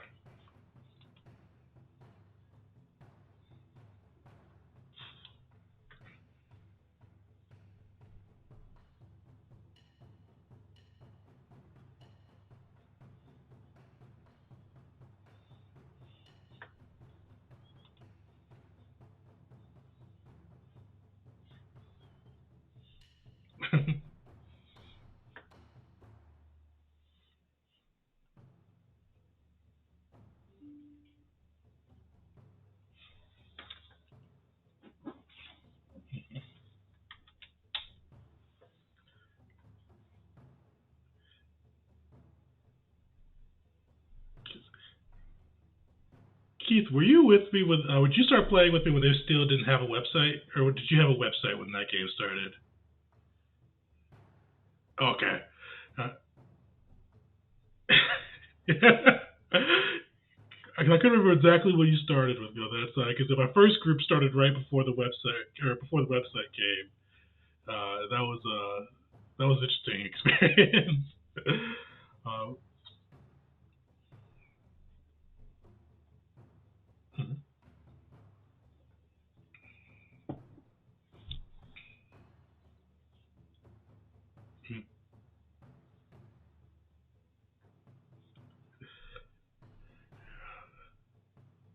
yeah, it's been a while now. But I'm gonna transition us back online. Sweet. So yeah. So as you guys see, the body of Car Vas, brutally shot and then impaled by a flaming lightsaber. You see him crumpled to the ground, still smiling as he gives his life to the gods. But you also notice two things kind of simultaneously. You notice the Mandalorian in the pink armor is still alive, coughing up blood, looking near the end of a rope, but still breathing. And Vars, not Car. They get very similar now that I think about it. But Vars, you see that floating kind of like brain-like pea pod next to you, and you kind of able to take a look below it now, being right next to it. But you see it looks like a spherical decline deep, deep, deep into the ground. But you see kind of just like shifting plates underneath, but you also see kind of like big burst of lights as what you'd expect is kind of like the core of the planet bursting against different pockets of Tabana gas. Well, Vars' first instinct is to shoot it. Thankfully, he doesn't always act on his first instinct. He's gonna look at, assess it, and remember that there's more pressing things, and he's gonna run over to his fallen comrade, and kind of baseball slide next to him with pulling out his trauma kit to try and stabilize. Perfect. Yeah. Definitely. A trauma kit doesn't require a roll, right? I don't believe so. Sweet, yeah. You're able to get that trauma kit, able to stabilize her breathing, kind of patch up the wounds enough so she's not bleeding out. And give me a medicine check too as you do so. Okay, and off it goes. Solid 10. You take a look at the growth on her cheek. Still, it looks very small, as you noted before.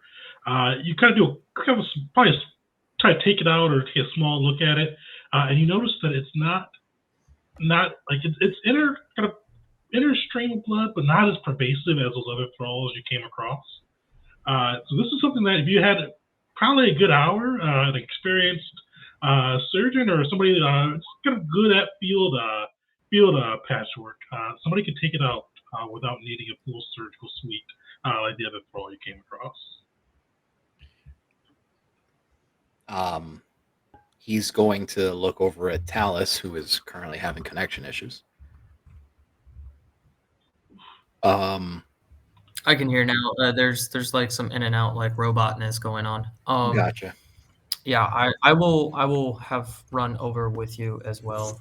I don't know if I missed that at the beginning of this when we came back, but yeah, I will have made my way over there and assisted in any way that I could. The most pressing thing is the growth. It's not as big as the others, but it's, well, I mean, you would probably know more than I would. Well, as much as I want to help your friend right here, and I kind of like just look around, I think we need to get out of here like soon. Assuming that there's nothing in here that we need to, nothing else that we need to handle. With that, has Caesar already cut Dash free, or is there? Oh yeah, you could definitely cut Dash free after they inspected and got her stabilized. Yeah, he's holding up his hands, just like running over real fast. Pulls out one of his knives, picking up the knives he threw, and starts going for the decapitation. Going to be taking the head, and if possible, get a quick investigation check to see if you can pick up any one of the creatures he was using, or are they dying off? They are still alive. You do see the amphistaff is trying to slither away. The jelly, though, after you cut it off, is dead. Yeah. But you definitely. How does Caesar approach that slithering amphistaff? Does it look like a predator, or what kind of animal would it look like? Oh, it looks like a snake. What is not in the staff form. Oh, he just approach it cautiously, respectfully, and not grab it by anything that's a bit too soft. Just a gentle pickup, kind of places it on like if he's got a loop on his belt, it can fit in comfortably. Just have it there. Well, give me an animal handling check first. 21. Solid. Nice. Little scratch underneath the chin. You are able to grab hold of it. It kind of, you see it buck like it's going to take a bite out of you, but it is still twisting and squirming. Definitely, it's not going to fit around on your belt, but it will try to wrap itself around your arm for a moment. But you do see its head popping up every so often, taking a snip at you. Do you leave it on your arm? So Caesar half wants to leave it there because it's such a cool war trophy, but but also knows the risk of it. But the reason why he's truly letting it stay there is so he could give it to Talus later on. And he's going in, getting his trophy, getting ahead of this guy, and we'll be doing that as fast as he possibly can. He doesn't want to hold up everyone else. Perfect. So are you leaving it on your arm, you said? Mm-hmm. All right. So Dash is going to go investigate the big hole in the floor, or look at it, see if he can figure out what it is and what's going on. Perfect. Give me an investigation check. All right.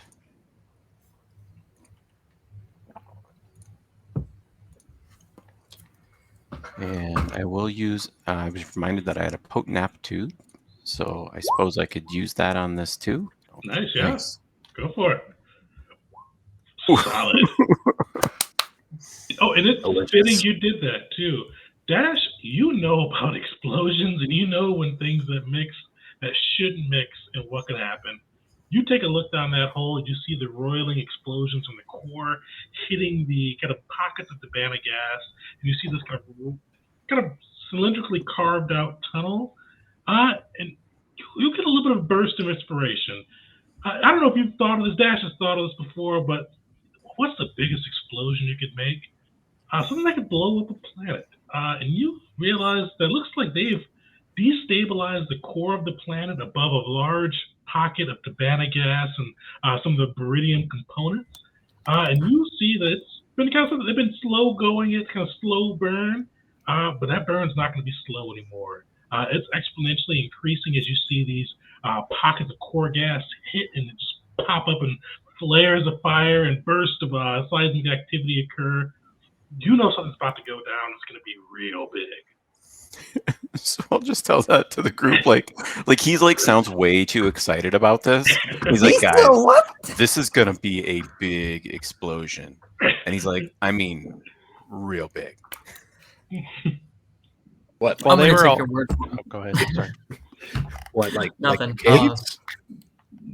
Yeah, we need to move. If we're gonna take your friend, we need to go. We need to go now. I have a ship parked out front of here. Let's get it. Okay, yeah, definitely. So he's gonna size up the group and see that Dash is probably the strongest one there. Right? Safe assessment. Sure. Yeah. And he's gonna gesture over to the other incapacitated Mandalorian on the other end, and say, "Do you mind?" And he kind of hesitates over the hole, and he's like, oh, like he like really wants to see what this is gonna do. And he's like, all right, you're right, we got to get out of here. So he'll pick up the Mando. Okay. While they were doing all of that, Garrett wanted to pick up his blaster that he dropped on the ground and reattach the lightsaber back to it, reholster it, and at the same time go over to was Caesar cutting off Car Vass's head? Is that what he was doing? Okay, we got a good look at that, but Garrett wants to try to get the armor off and like get a good look at the body, like what's underneath, and what does this actual figure and frame look like? Like, what are they? The hell is this thing? You, as Caesar cuts off his head, you are able to kind of squeeze him out of that armor, and you see the armor kind of contracting as the body leaves it. But the body is just a brutal mess. Not only from what you guys have done to it, but you see so much just scars. Some of them look like they've been evenly cut. Some of them look like they came from battle. But just so many of them look like they were just done in a almost clinical setting. Almost like they were like just kind of just richly cut, like somebody cutting themselves, but more in like patterns that you would surmise pay homage to the Yuzan Vong or the gods themselves. As you see, you got just multiple tattoos covering the body. You even see that like some bits of the body are missing too. You see, he doesn't have a pinky, but still has like the stub where it be. It looks like just some pieces have been cut off. What the hell are these guys into? Some sort of weird S&M thing, cutting parts of them off and weird brain jellies, and I don't even want to know what other things they've got.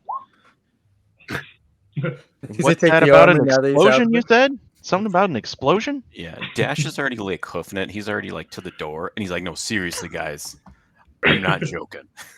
Yeah. Now that the guy's out of the armor, can Caesar take the armor? Oh yeah, you can definitely. The armor's not moving, so you can take that with you. So Garrett will give him one good final glance over, just like his splayed, headless body, just on the ground. He's like, "Huh, okay."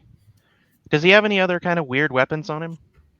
So just you see the remains of the jelly, and then the amphistaff, which is currently curled around Caesar's arm, and the broken body of the thud bug you threw out. Okay.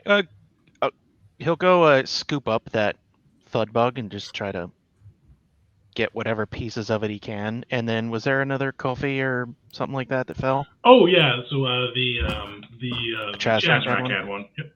He'll grab that too. I mean, why not? Who knows? Exotic weapons they might sell for very well on the black market. Cool. Either way, I'm not getting what I came here for today, boys. Might as well get something to send back home. Well, at least it's profitable for you, or something.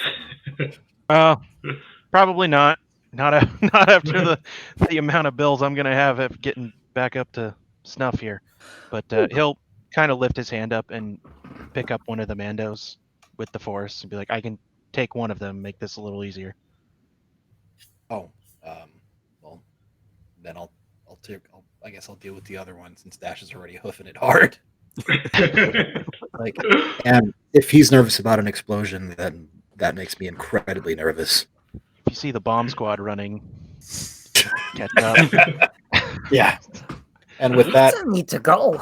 Yeah, he'll. Yeah, I think so too. The crazy guys running. We should leave. He's gonna fireman carry and then just hoof it. You guys start hoofing it down the tunnel, and as you go through that York coral tunnel, you start to hear skittering, kind of like claws and feet on the ground as you're running through the tunnel. It sounds similar to what those Chazrak sound like as they were moving.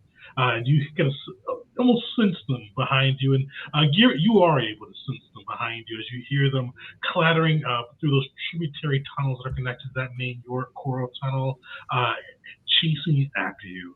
Everyone, give me an athletics check. And Dash, coming. Or not Dash. And Bars, roll a d4 with yours too. Athletics. Okay. Athletics or acrobatics, or just athletics? Athletics. Oh man, I'm temporary boosting this one.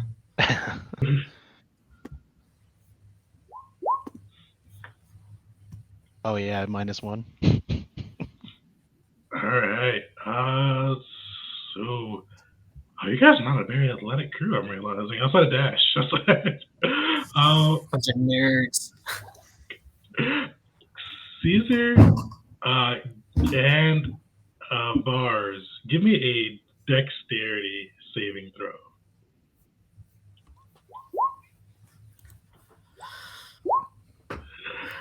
All right, you guys start to see cracking rocks in the tunnel. Most of the group is able to hoof it, but Bars, you've got the Mandalorian slung across your back, and it's a little bit slower than you normally would be. And you do take a bit of rocks kind of crashing into you and damage as that goes through. And you take 5 kinetic damage as those rocks batter into your armor as you're kind of valiantly carrying your fallen comrade out. You guys are hoofing it through. You start to hear that chittering and kind of those Chazrak sounds get closer. And you guys are hoofing it back, moving along the path you came. Dash, give me an intelligence check or a demolitionist check. Your choice. Yeah, we'll go ahead with the demo. Ooh, terrible roll. Oh, enough. You guys are heading along that path. You hear that chittering behind you. Dash, you remember with the big explosion coming? You planted a little explosive, a mine along your path. You guys are heading along that same path right now. And so I'll remind everyone as we approach, say, watch your step, watch your step. No, kind of hop over it. So I had a question. I don't know if this is going to be possible. So a sound trick, here, let me throw that up. So you gain the ability to speak like another species for a minute. So is that hearing whatever words Car Vas might have said in whatever language that might be? Is that enough to, like, I can throw out whatever word I heard him say, but not the full language or something? You can hear out the sounds he made, but yeah, we wouldn't know if it's kind of one word or yeah. Okay, but it would be possible to mimic. Well, I don't know if actor lets you. It lets you mimic the voice. I don't know if it's the words. Yeah, so with using actor and that, could I potentially shout down the hallway and try in his whatever Vong speak he uses to try to command the Chazrax, like, go back?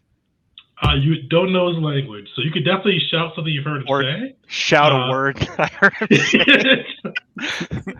Or something that sounds like go, whatever sounded like go and then a direction. I mean, whatever that might be. Roll me a straight D20. Okay. Oh, I figured this could go really bad or this could go really good. Yeah. So yeah, you shout. Roll me a persuasion or intimidation check now. How about persuasion? Is that possible? Let's just do. I'll do persuasion. Solid. You yelled out a random thing that you heard him say. And you do hear some of the chittering kind of slow down, so the chittering kind of abate. But you still hear some of them are kind of chasing after you in the hall. So it sounds like some of them stopped or turned back as they heard the voice of their master yell something incomprehensible to the rest of you. I made him hesitate, but that's not going to hold him up for long. I don't even know what I said. We should probably get going. Said go faster. Yeah. Go faster. Like, oh no. Just run. Like, glory to the gods. They're like, okay. Okay. Charge forward with every action I have. Double movement. Okay. Sweet. So you guys continue moving. But Dash, give me another demolition check. All right. As you guys run down this rocky cavern, you do hear an explosion. Because you put a grenade on that mine too, didn't you? Oh, that's right. Bars put a grenade on it. So you hear an explosion followed by another explosion. And you hear a tunnel collapsing behind you as that mine brings down some of the rocky cavern. Eventually, you are able to make it out to the surface of Vela.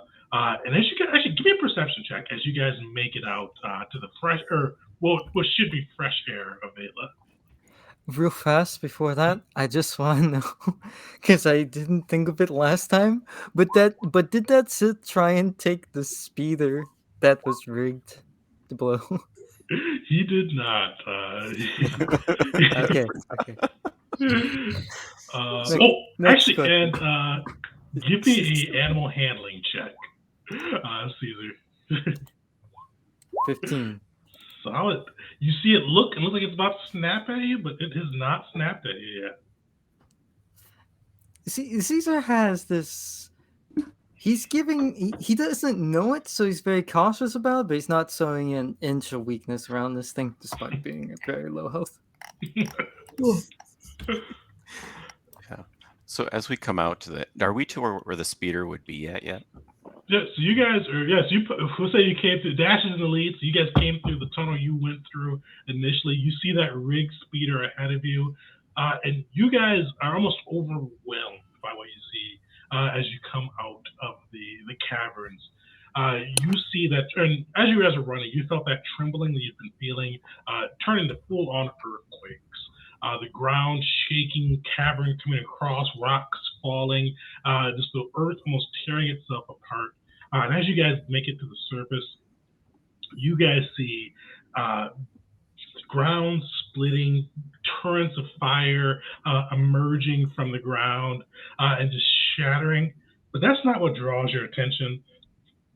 For those of you that got a 13 or above, what draws your attention outside of the earth coming to kind of destroying itself, you see up in space or up in the sky, and for all of you guys who've been on Velia for some time, you've been used to seeing both the Republic and Dominion fleets on either pole of the planet, holding their position. They're occasionally coming in close range to skirmish with each other, but then kind of going back into their pole positions. What you see now is on both poles, you see flashes of turbo lasers above the sky. You see bombs exploding, just craziness above. But not with the Dominion and the Republic fighting each other. You see on each pole, what looks almost be like asteroids swarming Dominion and Republic ships, blasting into them with like almost molten-looking rocks. And you see the Republic and Dominion blasting against them, trying to take their ships down.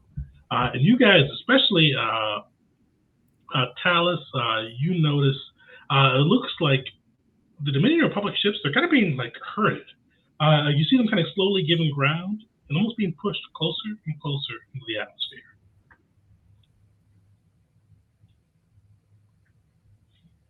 I see them being what?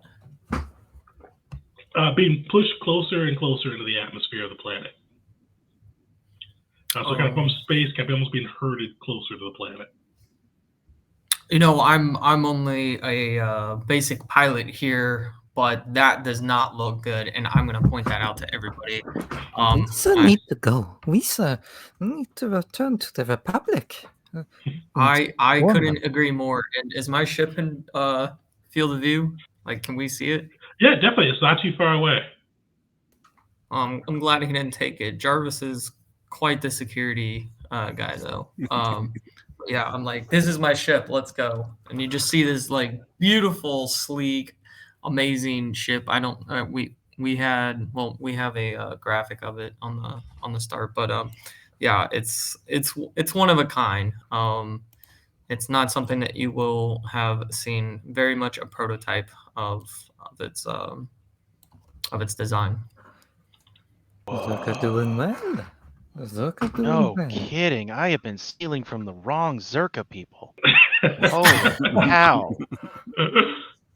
I mean, that's something that we can talk about soon, but yeah, you got room? Because I need to get the hell out of here. I don't have a way off. I can fly it. If that helps. There's plenty of room, but I'm actually gonna try to get onto comms now and with Jarvis, and I'm just like, Jarvis, ramp down now. You hear a lot of static behind the comms, but you hear Jarvis's voice kind of breakily come through and goes, yes, comms, ships ramp down. And you see the ramp of the ship go down, kind of breaking through the static. All right, all aboard. Let's go, and I'll be the first on there. Caesar's heading straight for wherever he think the communications place would be, just trying to get in contact with the Republic, trying to get the wording out of like, yeah, this place is about to blow. Evacuation now. Yeah. Caesar, As soon as I get to the top of the ramp, I'll turn around and I'll just be like, cockpit is that way. For whoever, I'm sure that you guys would be better flyers than me, but I'm gonna try to handle the. I'll probably go to the same location as Caesar and start working on the the technical side of things and assisting him as well if I can. Perfect. You guys make it on there. And Caesar, you try to raise the comms using a lot of your public channels, but you just get that same static that Talos had trying to communicate to his ship that was 100 feet away. You get that threefold as you try to go through the usual public channels. You think either something's blocking or jamming the transmissions, or it looks like. Give me an intelligence check too. Give me an intelligence save for you and Talos. 19. Nice. You take as you kind of think it through. You know that something's probably jamming you, but also you try to go through some of the HoloNet codes that you know, even with jammers, sometimes should have some chance of success due to the enhanced tech behind the Republic. And you kind of look through and you see that the HoloNet system for the planet, kind of this system, or the HoloNet for this system is down. The Velia HoloNet network has somehow been destroyed, jammed, or disrupted. The first thing his mind goes to is like what he saw in that caves, like some kind of creature that's specifically made for jamming. So there's no like counter hacking this. There's no fighting that. And his jaw drops because he feels as though if you know Tremors, Bert Gummer denied critically important need to know information. And he just kind of slams his fist on there, apologizes immediately to Talos for doing so, and is going to start trying to brainstorm onto however he can just appeal to the Republic to get out of here as fast as possible when we do arrive. As Vars is on board, he's going to look around and try to spot what he hopes will be some sort of a med bay, or at least just something soft to put down who he's carrying. And he's going to yell out to Talos, "Do you have anything like a med bay or beds or something?" Surprisingly, no med bay, but we do have beds, and I'll point in the direction of the living quarters. Okay. So we do have, or at least if you go in that direction, you'll find five rooms with a bed, and there's a shared communal and refresher station type area for everybody. Okay, that'll do. And he'll give a curt nod and go. Real fast, Caesar is just, again, jaw dropped from hearing that Dallas on his ship does not have a medical bay. Just slow head turn. It is a work in progress. There's room for improvement. Is it when they? I do have a workshop and a supercharger station, though. So all you need. When they came aboard, Garrett would have handed off the floating Mando that he had in his grip and just beelined right for the cockpit and started hitting all the bells and whistles, going, "Oh my god! Like I can't believe." Jarvis, assist is necessary. Oh, what the hell was that? Who's Jarvis? Oh. Whatever. You'll meet him shortly. Oh, sorry. Keeps pushing buttons and is here. I don't know what the hell that is. Whatever. Keep pushing buttons. It's like I can't believe he let me get behind the wheel of this. I didn't even have to con him out of it. This is so awesome. He's just trying to boot it up as fast as he can and get going. And looking at the trajectories, is it possible to tell just based on whatever preliminary data might be there, where the best course of exit might be for them? Definitely. That's going to kind of kick us into our next section, too. So I'm going to use one of my favorite mechanics. We're going to do a skill adventure as you guys try to make your way off this exploding planet. It's going to be a ship one. So you can use either the ship skills, your venture stuff, or your skills, too, as well, if you have something you think would help. But basically, as you guys, Garrett, as you boot it up, you get a look at the sensors. You see the Republic and Dominion on their sides of the poles, scrambling, just trying their best to hold on what looks like a fleet of asteroids targeting them. And you see around you, the planet is like, it's a small miracle the ship wasn't like consumed by one of these chasms that are opening or one of these torrents of flames. It's just kind of the force at work. But you see all of this going around, and you see the atmosphere beginning charged and filled with smoke, debris, and you also see little storms starting, like lightning flaring around as the planet itself is destabilized from its core. So skill adventures. I know Berger and Keith, you guys are used to this. I don't think I've done it for the play-by-post game for that one. I don't. Is this like a best 3 out of 5 kind of thing, or is it just the first to 3 of success or failure? So that's so basically what it is. So this one's gonna be super easy, or not super easy, but easy. It's gonna be 3 successes before 3 failures. And basically what you guys can do, and you can either go in line or go as somebody thinks they've got the best shot, but always try to give somebody another shot to jump into. But basically you can use when you come up with something, and this is more of a cinematic view too. So if you have an ability or something you can do or something your character would do, describe it, and I'll call for a roll depending on what that would be. And if you beat the DC, you get 1 success. If you fail it, you get a failure. And then for this one, it's the first 1 to 3. So 3 successes before 3 failures, something good happens. 3 failures before 3 successes, something really bad happens. So you guys can kind of come up with, and basically your big thing right now is getting off planet as you see Velia crumbling around you, destabilized by the Vong's machinations. So basically you want to make your way out. So I know, Gear, one of the things you were looking for, and this doesn't have to be your first role. I know you're looking to see kind of a good path out. That could be something, but I'll kind of turn it back to you guys and really go crazy with this. Creativity is definitely encouraged, even if the ability is not exactly like word for word what it would do. Try to think out of the box for this one. I always look to see what players do with it. I have go ahead. Sorry. I'll let you go. All right. I have one that is really dumb, but would be amazing if it worked. So, so you're familiar with the idea of a dowsing rod, right? With the what? Dowsing rod, basically a stick. You hold it, points to water. Yes. Okay. So that, but with the snake. Having basically Caesar having the snake help guide us away from all this, like using the snake to almost sense when the Yusan Vong start coming for us and have us like move from that. Okay. Would that be possible? It won't be possible, unfortunately. But make me another animal handling check. This won't be for the skill adventure, though. This won't be for this. Would just smell the couffee or coffee that I've got. Make a dexterity save, Caesar. This thing goes to poison him, he said. Luckily, you are fast enough.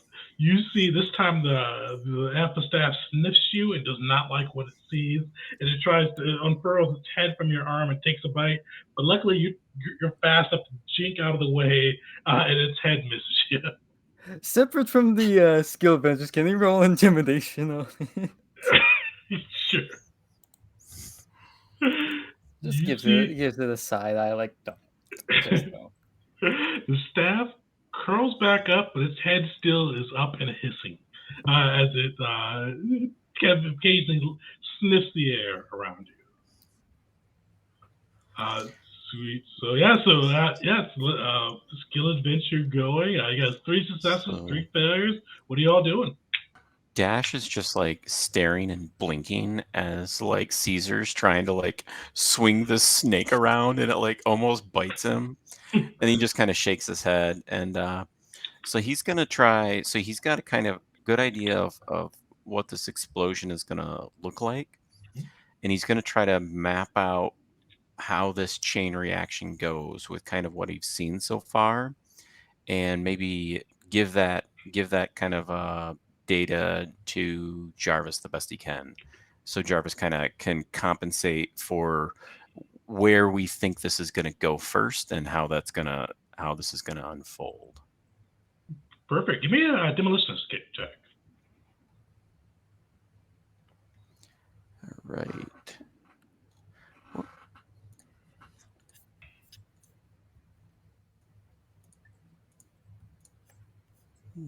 Sorry, roll 20s. Oh, no worries.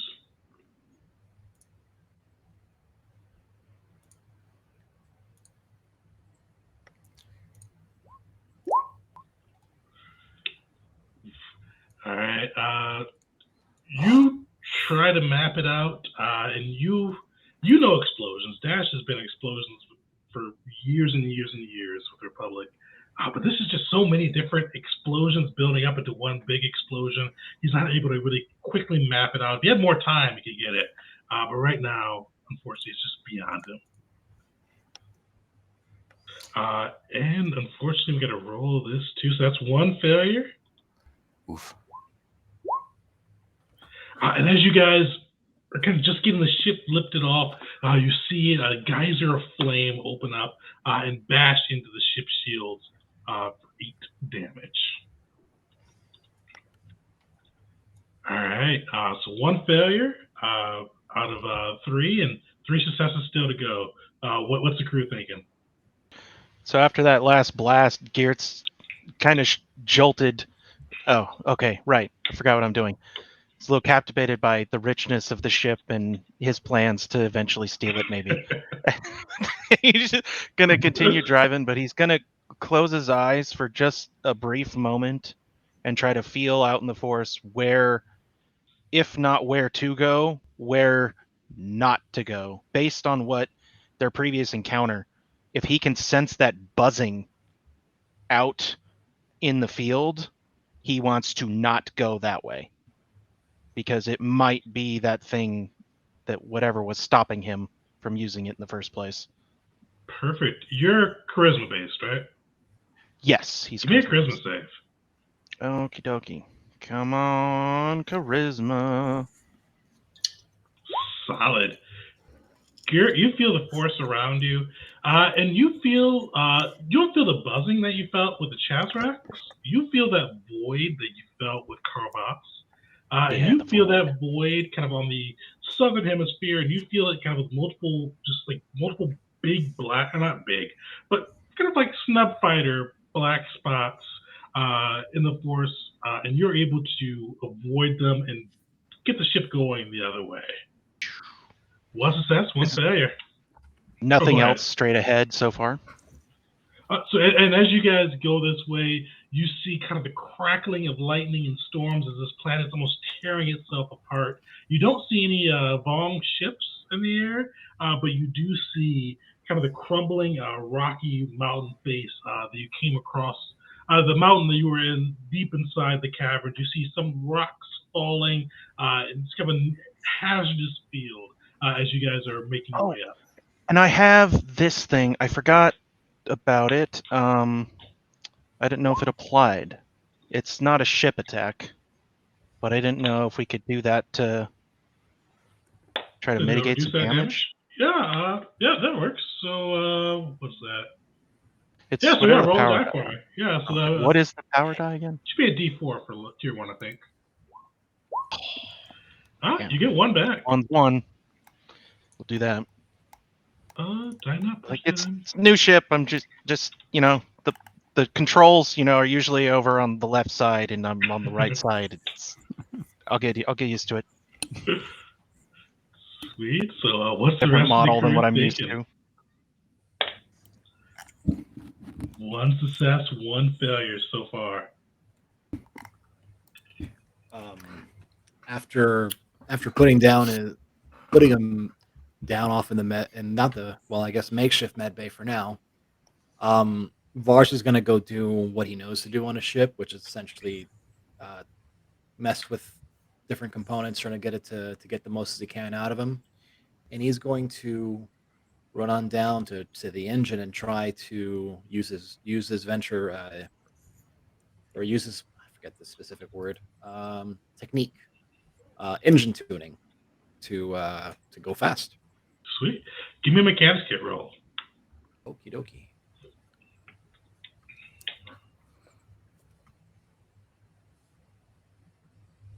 Any attribute I should use in specifically? So I'll leave it to your choice. Or actually, what attribute do you think is what would he be using so far? Like, how do you think he approaches If I wanted to metagame it, I'd say Dex, but I'm gonna say Wisdom because it's more about intuition and just knowing how these things work. Sweet. Use wisdom. Solid. Yeah, so 2 successes in Vars. You are able to supercharge this Zerka engine, and you feel a burst of power behind it as the engines kick into overdrive. You are propelled past a lot of the crumbling mountain face higher into the atmosphere, into more of a crackling ozone and flaring lightning as the planet tears itself apart. So you guys are 2 Don't know what you successes, did, 1 but failure. do it again. That seemed to do it. Do it again. Sweet. So who has to go yet? Talus or Caesar? Anything you guys want to try to do? I will have also had kind of the same mindset. As a doctor and a technician, and also wanting to protect my baby. I will have. I kind of hear Jarvis. The way that I'm kind of picturing the situation, Jarvis tells us about the incoming object or whatever hit us. And I will have rushed to a console to kind of divert our shields and use the starship stratagem angle deflector shields to use my reaction and redirect some of that impact and reduce that damage to be absorbed instead. And it absorbs whatever I roll on the power die plus the ship's intelligence modifier, which is a 2. So it should be 1d4 plus 2. I thought I added that. I guess I didn't. I'll just roll it manually.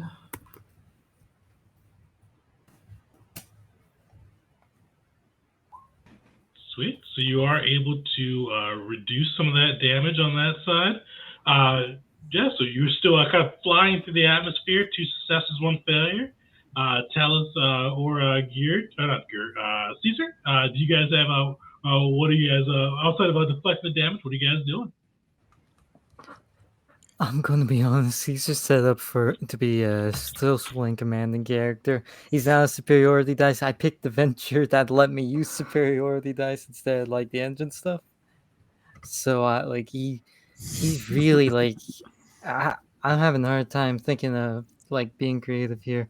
Okay, Well, I've got an answer if you guys can't come up with something. There's always a fallback. I did have something, but I figured you guys would probably come up with something. We Wait, probably have the same idea, actually. something came to mind, though it would be rolled with one of my lower stats, but it would be Caesar taking a page out of Dash's book. Go for it, man. Basically, can he roll technology in order to try and supercharge our engines to just speed our way faster, and get us far away from the devastation and closer to our goal? Just that kind of deal. I'm having a hard time wording it proper. Yeah, sure. Yeah, definitely. So you can try to assist or kind of help out with Vars' efforts to try to hopefully supercharge the ship there. So give me a technology roll. Got it. The kind of idea going into that in my head was explosions that make us go faster. But that, again, I'm sorry, I'm having a hard time putting thoughts to words, whatever it's called. Nice. Solid. Yeah, so you were able to, as Vars supercharges the engines, you're able to kind of see some of those explosions or kind of geysers that are rolling up from the self-destructing planet of Vela, and are able to work with Jarvis and Geert to time those with kind of expert precision as you just buffet the ship and push it even further, using the shields to soak up some of the blow. You guys are able to make your way out of the atmosphere into the space where you see this just chaotic dogfight between the Republic, Dominion, and the Yuzan Vong warships.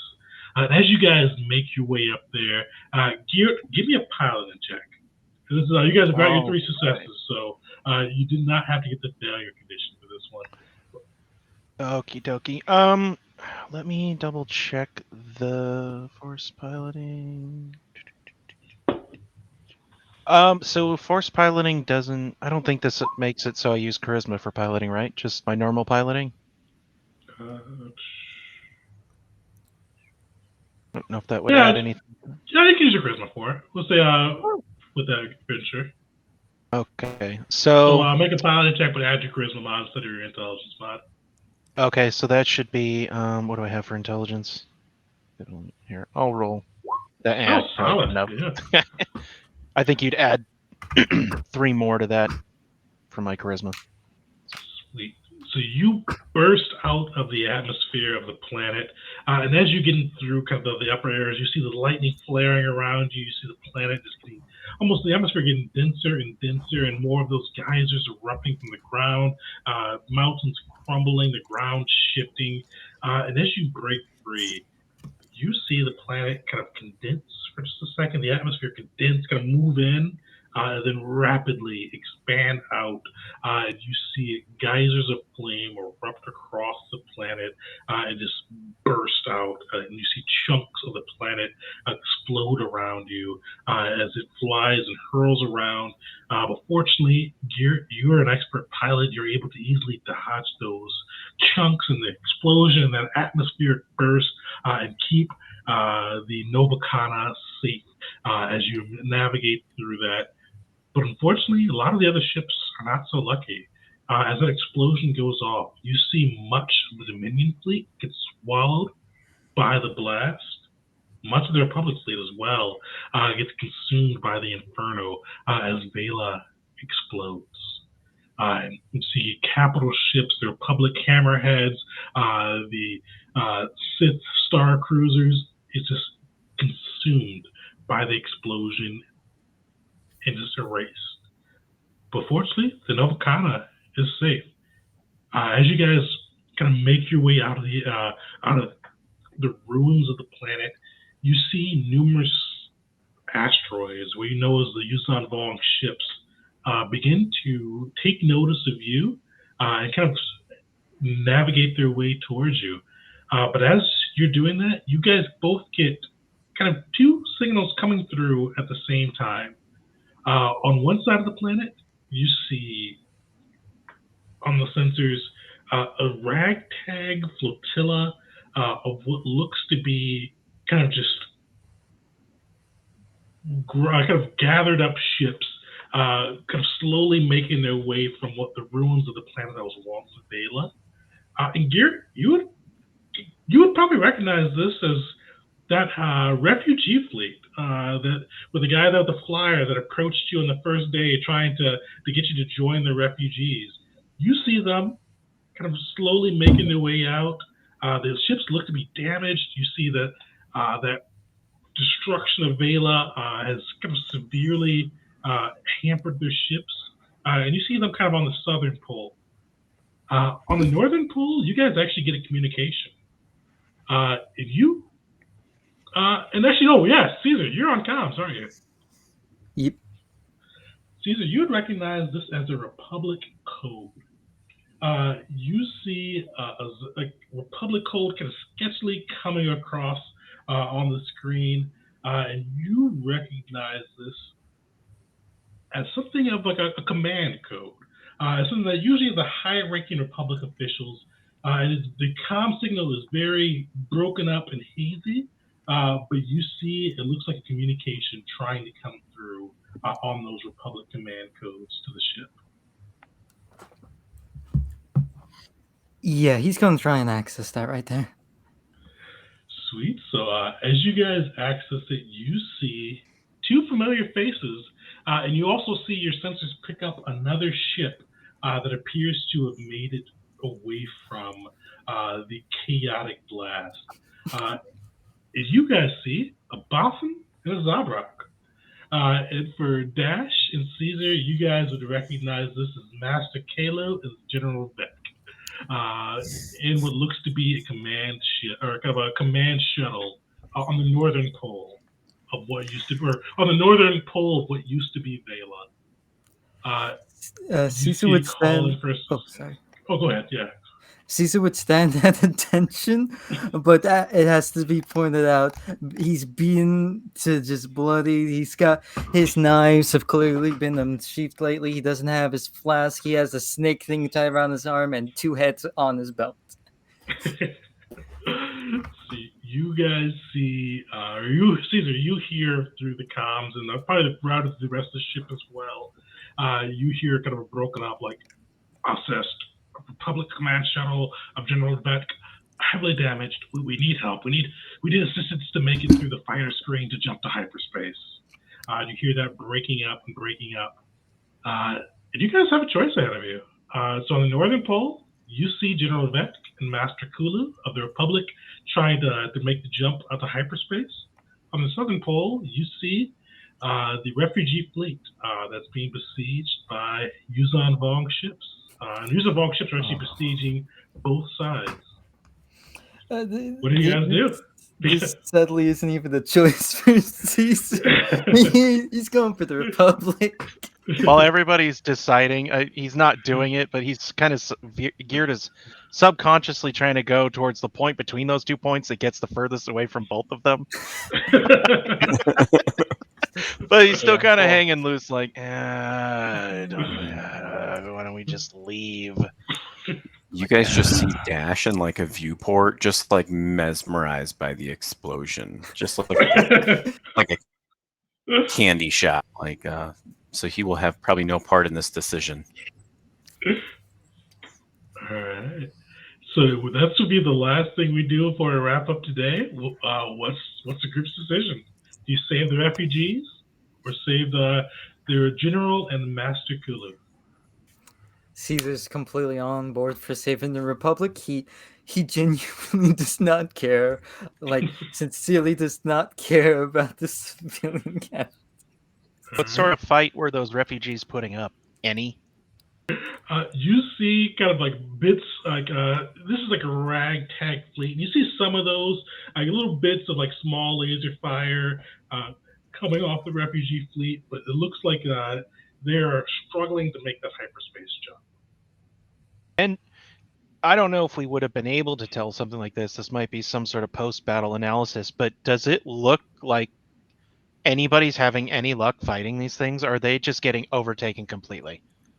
Like, they're just anybody actually standing a chance against them? Everybody give me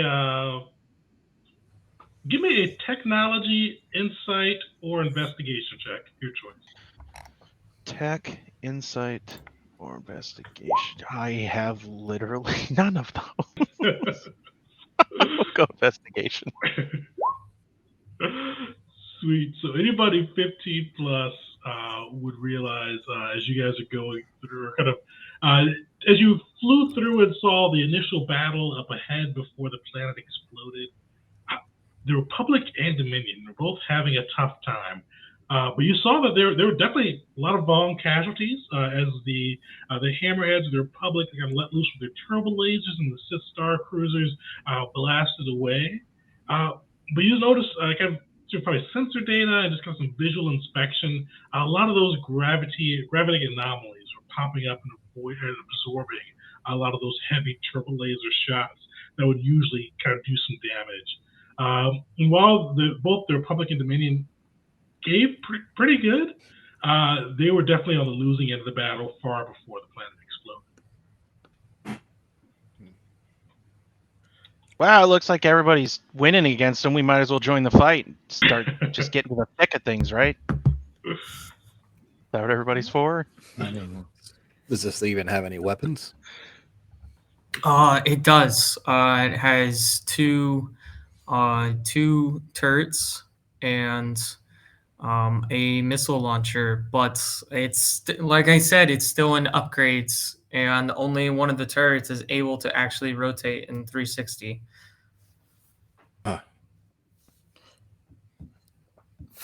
Sweet. Well. So, you guys But can don't bang out. worry, we have fantastic shields. again, for Caesar, it's gotta be for the Republic. One of the ways he'd appeal in a logical sense is the Republic is an actual military that can help deal with this threat in the future. And if they lose the few competent assets they had on this planet, like competent assets for the Republic as a whole, like he has respect for the general, for the Jedi, he likes Force users. If they lose that, then they're taking a major hit. And Right. this threat could push forward even more. I mean, I would agree with that as well. As a logical thinker and not really on the emotional side, but however, still, wanting to help people as much as I want to help the otherwise helpless refugees, it does make more sense considering the threat and everything that we've already encountered that we keep our military as strong as possible right now, regardless of which side it is, Republic or Dominion. So I would want to go towards the Republic side. Do you vote Republic? So, were there more? Did it look like there were more ships engaged with those refugees or the Republic? It looks to be pretty even spread right now. As you guys look around you, like you see that the Vong were hurting. I already mentioned this, but you saw the Vong were hurting the Republic and Dominion ships closer to the explosion, and they're kind of like they're surrounding the planet right now. So you see asteroids kind of pretty evenly spread around the planet, or coral skippers, as we say. Okay. Well, as much as I hate to leave somebody high and dry, we're all kind of lost at sea here. We need to break port for somewhere, and I think people are more likely to accept a Republic general than they are a bunch of refugees. As much as I hate to leave them out here, it's one or the other, and I think the Republic can actually help us. They're no friend of mine, but who is anyway? Sweet. So 3 out of 5. Does Vars or Dash anything to add on that side? Lars doesn't have a whole lot of love for the Republic. If anything, it might be the opposite. But it's not his ship. I mean, at the end of the day, hey, thanks for the ride. I'm not going to tell you what to do with it. Yeah, Dash won't really add much other than, hey, tell the general we found the soldier. We sent him home with the Dominion. the one soldier to the Dominion. And Caesar would just like try and remind him, no, we don't talk about that. That was the one thing we don't talk about. So we're basically going after, like, is it like a single shuttle, command shuttle? It's a single command shuttle. It's a little damaged, but you see it is blasting out, launching torpedoes. It is fighting as valiantly as it can as it tries to make the jump. But that's what we'll cut off today. Next session, we'll pick up. We'll get some space combat in there, and we'll see if you guys can escape from the planet of Velia. As you see, this Yuzon Vong fleet around you and surrounding you and General Vet, Master Kulu's ship. Sweet. So yeah, we'll pick up there next Tuesday, which would be, or Tuesday after next, which will be the 15th of March. So everybody tune in that next Tuesday for additional content too. We're doing a Dungeon Jedi Master Rogue Squadron run next Tuesday. It's a lot of space combat coming in the next couple weeks. So Rogue Squadron for our patrons next Tuesday at 7 Eastern Standard Time. So tune in there. But thank you guys for watching in, and may the force be with everybody.